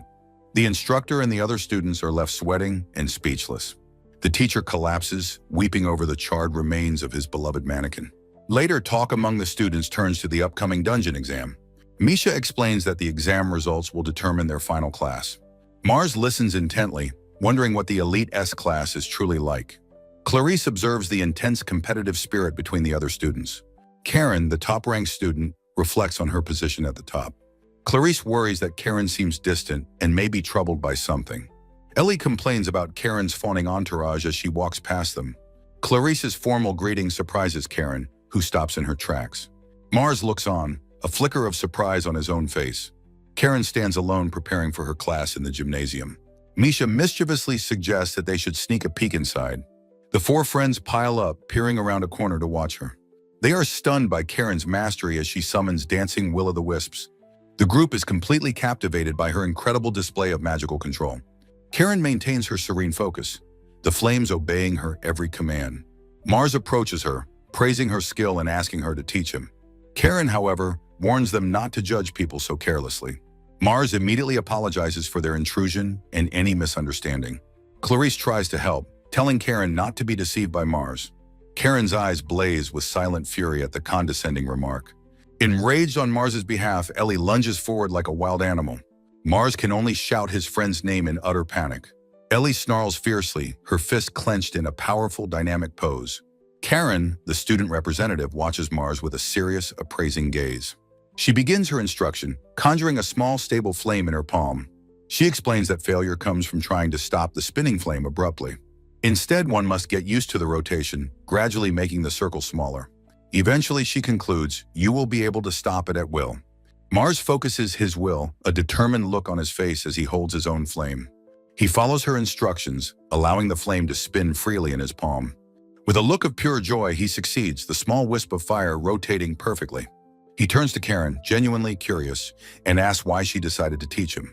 Karen looks down, admitting that nearly all the students have chosen water magic. She knows that water magic is notoriously difficult to master. This has led to fewer people using fire magic, making it seem inferior. Her eyes blaze with passion as she vows to show everyone fire magic's greatness. Mars is visibly moved by her passionate declaration to restore her craft's honor. He wonders why his teacher never explained this, and Karen looks away flustered. She blushes, admitting she assumed he was just another boy trying to get close to her. She tells him to keep working hard and walks away as he thanks her. Later, Misha asks Clarice if something happened between Mars and Karen. Mars explains that he asked her about fire magic during his morning training. Clarice adds that Karen had also asked why Mars was in the low-ranked E class. Misha is shocked to learn that Mars has been doing morning training. Mars grins, saying he's determined to defeat their instructor, Kailas, soon. Clarice details his grueling routine of running, strength training, and sword practice. Inspired, Clarice, Ellie, and Misha all declare they want to join him. Mars smiles, warning them that his training starts very early in the morning. The three girls cheer in unison, their minds made up and their spirits high. And so it was decided their new shared training would begin the very next day. The next morning, Karen appears and unleashes her powerful charm eye on Ellie. Misha and Clarice can only look on in wide-eyed shock at the sudden magical assault. Mars recognizes the attack, realizing it's the binding effect of the charm eye. Ellie struggles against the overwhelming mental magic, her body trembling with effort. Karen coldly informs a furious Ellie that she will apologize for her earlier insolence. She turns to leave, stating she has no desire to be their enemy, but Ellie charges. Just as Ellie is about to reach her, she suddenly stumbles and falls. The magical backlash of the charm eye overwhelms her, and she collapses. Mars and the others rush to her side, asking if she's all right. Clarice tells a pouting Ellie that she must apologize to Karen tomorrow. Misha and Clarice agree to go with her, taking responsibility for the confrontation. Ellie gives a reluctant sideways glance, her pride still stinging from the defeat. She quietly agrees, knowing she must swallow her pride and make amends. A few days later, at 4 a.m., Mars is already hard at work in the training hall. He practices his magic, but the result is a wild, uncontrolled explosion of power. He is frustrated that he cannot control the flame with Karen's effortless precision. He wonders how she can make a powerful fireball stop so gracefully. A voice from behind surprises him, correctly identifying him as a magic user. Karen appears, noting that his physique had completely deceived her. She corrects his technique, telling him to rotate the flame, not just stop it. Mars protests that he is unable to stop a fireball the way she can. Karen's eye widens as she declares that she has no intention of giving up on him. Mars is completely taken aback by her sudden and intense declaration of support. That night, under the soft glow of street lamps, the group begins their run. The pace is grueling, and Clarice, Ellie, and Misha struggle to keep up. Misha, breathing heavily, begins to fall behind the rest of the group. She grits her teeth in frustration, deciding she has had enough. She gathers a swirl of wind magic at her feet, preparing to launch herself. With a powerful burst of magic, she soars through the air past her friends. The others can only watch in stunned silence as she flies by. She lands gracefully ahead of them, turning with a triumphant look on her face. She tells them she's fine and that they should continue their training without her. After the run, Clarice and Ellie collapse in exhaustion, but Mars is unfazed. Mars hands out cups of water to the grateful and weary girls. Clarice takes a long, refreshing drink, sweat beading on her brow. She admits that running at Mars's pace is still a distant goal for her. Clarice notices that Misha has been quiet and asks Mars if he knows why. Ellie, sitting on the ground, says she understands what Misha must be feeling. Mars walks over to where Misha is sitting alone on a park bench. He finds her with her head bowed, a single tear tracing a path down her cheek. He leans down, telling her he's going to intrude for just a moment. He sits beside her, praising Clarice and Ellie for finishing the difficult run. Misha hugs her knees, feeling small and inadequate in the face of their strength. She thinks to herself how pathetic she must seem compared to her friends. Her mind conjures images of the powerful girls she looks up to. She feels that, unlike them, she has no special talents of her own. Misha apologizes for not being good enough, suggesting they train without her. She confesses that she feels like she is just holding everyone back. Mars's words cut through her despair. Training is about wanting to improve. He smiles gently, telling her that he wants to grow stronger alongside her. Misha looks up, her eyes wide and tearful, her face flushing with emotion. From afar, she asks if it's truly okay for her to train with him. He agrees. Her face breaks into a radiant, tearful smile as she thanks him profusely. At the Colosseum, Clarice asks Mars if he has decided on his dungeon party. He says he hasn't, and Clarice explains that the entire S-Class is one party. A voice from the stands calls out, recognizing Clarice, Misha, and Ellie. A handsome instructor named Dominic approaches, inviting them to his class. He sees Mars with the girls, and his friendly expression instantly darkens. Clarice, sensing the tension, tells Dominic that Mars is her instructor. The girls all cling to Mars, much to his flustered but happy surprise. Dominic glares at Mars, demanding to know what he's doing with his students. Mars cheerfully introduces himself and declares Clarice and Ellie are his fiancés. Dominic is utterly shocked, pointing in disbelief at the S-class girls. He refuses to accept it, his jealousy flaring as he tells Mars to draw his sword.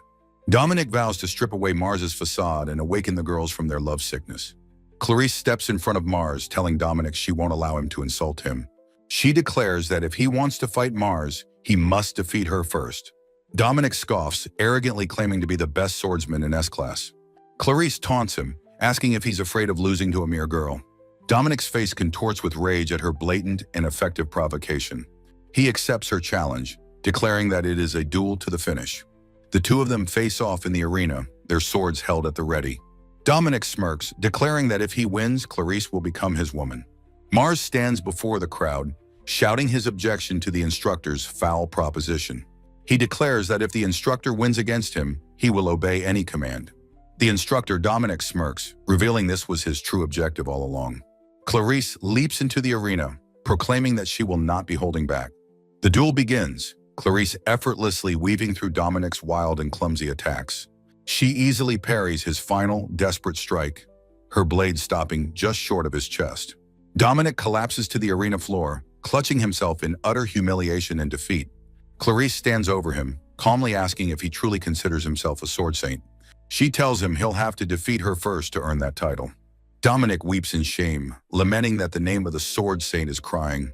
Mars, Ellie, and Misha watch the stunning display, their mouths agape in shock. Clarice stands victorious over her defeated foe in the center of the silent Colosseum. The student body erupts in cheers, begging the amazing new swordswoman to fight them next. Mars's hand quickly reaches out to grab his overwhelmed friend. He grabs Clarice's wrist, pulling her away from the adoring mob of students. From a distance, Clarice calls out an apology, admitting she may have overdone it. At a grand school building, the students will decide on their dungeon exam parties. An instructor explains they must form parties of 5, which will be balanced later. Mars sits in the lecture hall, a calm and knowing smile on his face. A massive scarred hand suddenly descends upon his head with a friendly pat. The menacing Kylus looms over him, declaring that Mars will be joining his party. Kylus announces that their party is decided and their swordsmanship class will now begin. Mars asks who the other members are, and Kylus reveals one is named Duo. The scene briefly focuses on an ornate stone pillar within the school. On the day of the exam, a massive fleet of carriages is assembled. Ike asks Mars if his preparations are complete, and Mars confirms they are. Clarice says a sad goodbye, knowing they may not see each other for a while. Mars smiles, telling them not to get lonely and to take care of themselves. From a distance, the 4 friends share a final, heartfelt group hug. Kylus impatiently yells at Clarice's group to depart, and she quickly apologizes. A horse neighs, ready to begin the long journey to the labyrinth. The long caravan of carriages makes its way through the city streets. They finally arrive at the vast, multi-tiered labyrinth city of Arahan. The entire student body gathers before the imposing stone entrance to the dungeon. At the front of the group, Karen's elite S-class party stands ready. Karen's eyes are filled with a fierce and unwavering determination. Clarice's expression is serious and focused as she prepares for the trial ahead. Ellie looks on with confidence, a hint of a competitive fire in her eyes. Misha's gaze is steady, her resolve hardened for the challenge to come. Karen raises her fist, rallying the students to follow her into the dungeon's depths.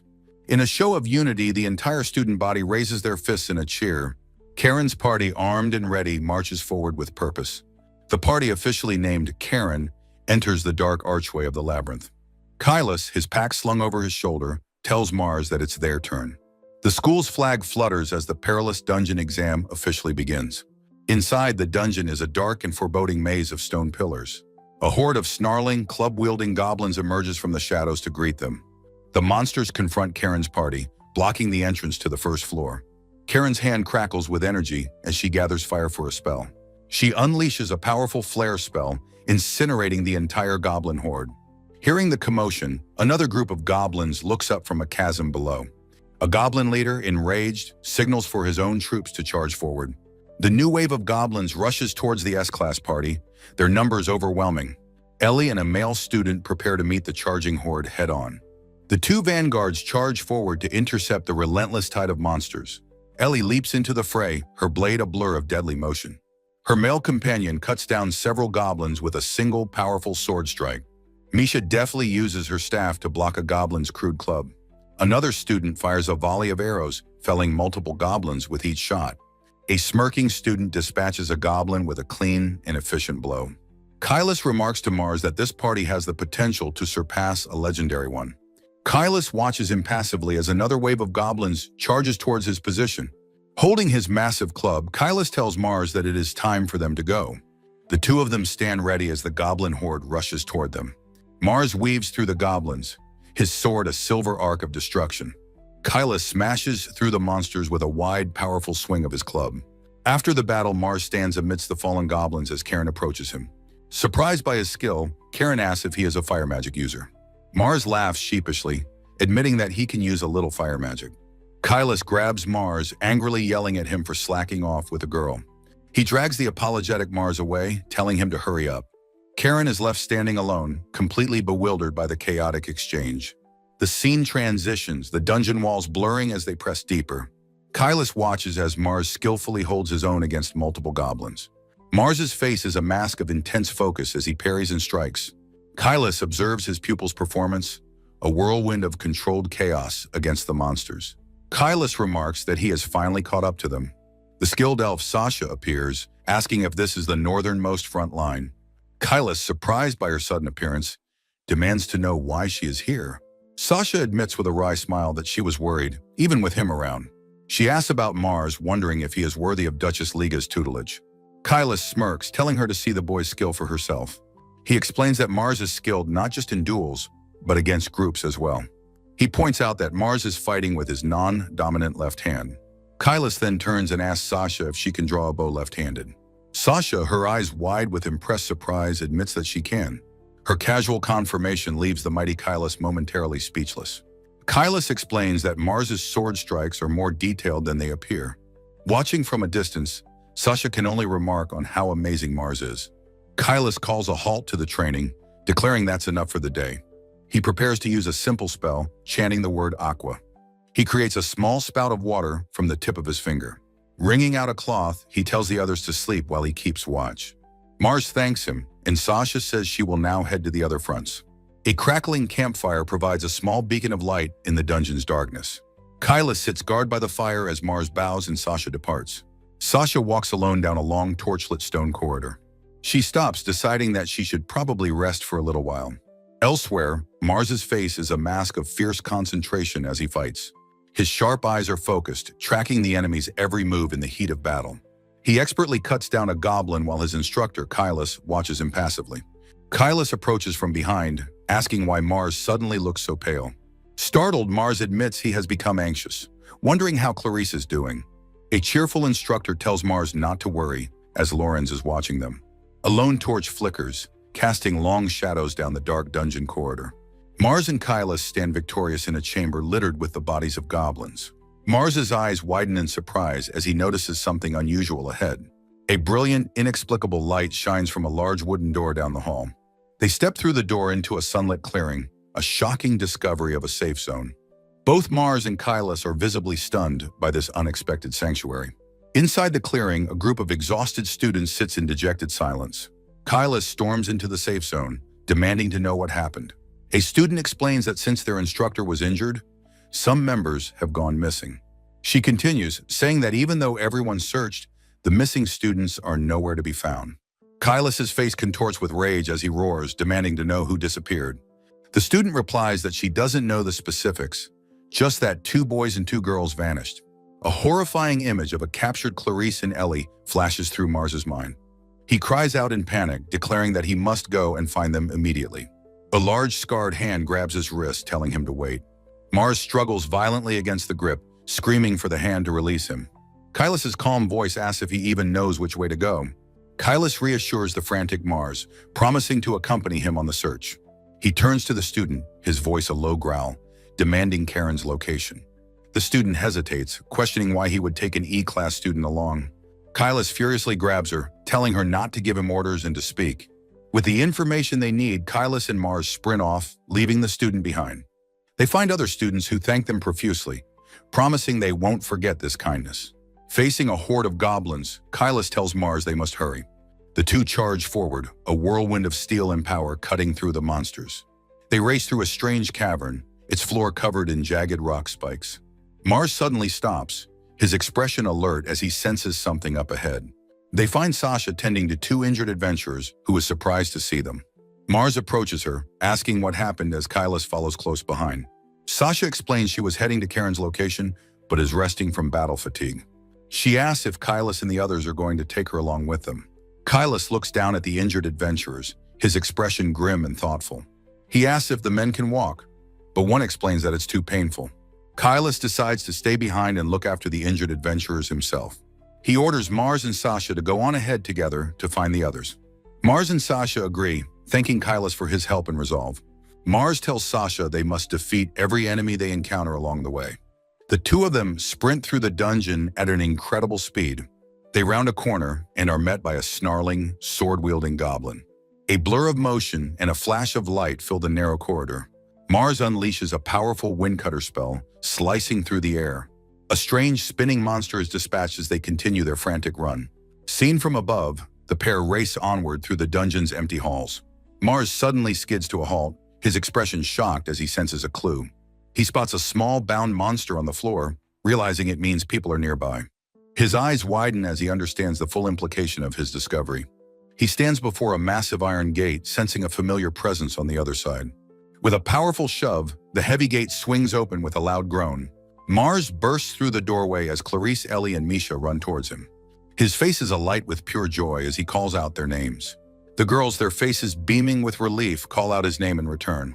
The four of them come together in a massive, emotional group hug. Mars asks how they knew he was nearby, and Ellie says she could feel him.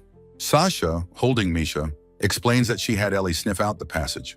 She then asks the assembled party where Karen and the others have gone.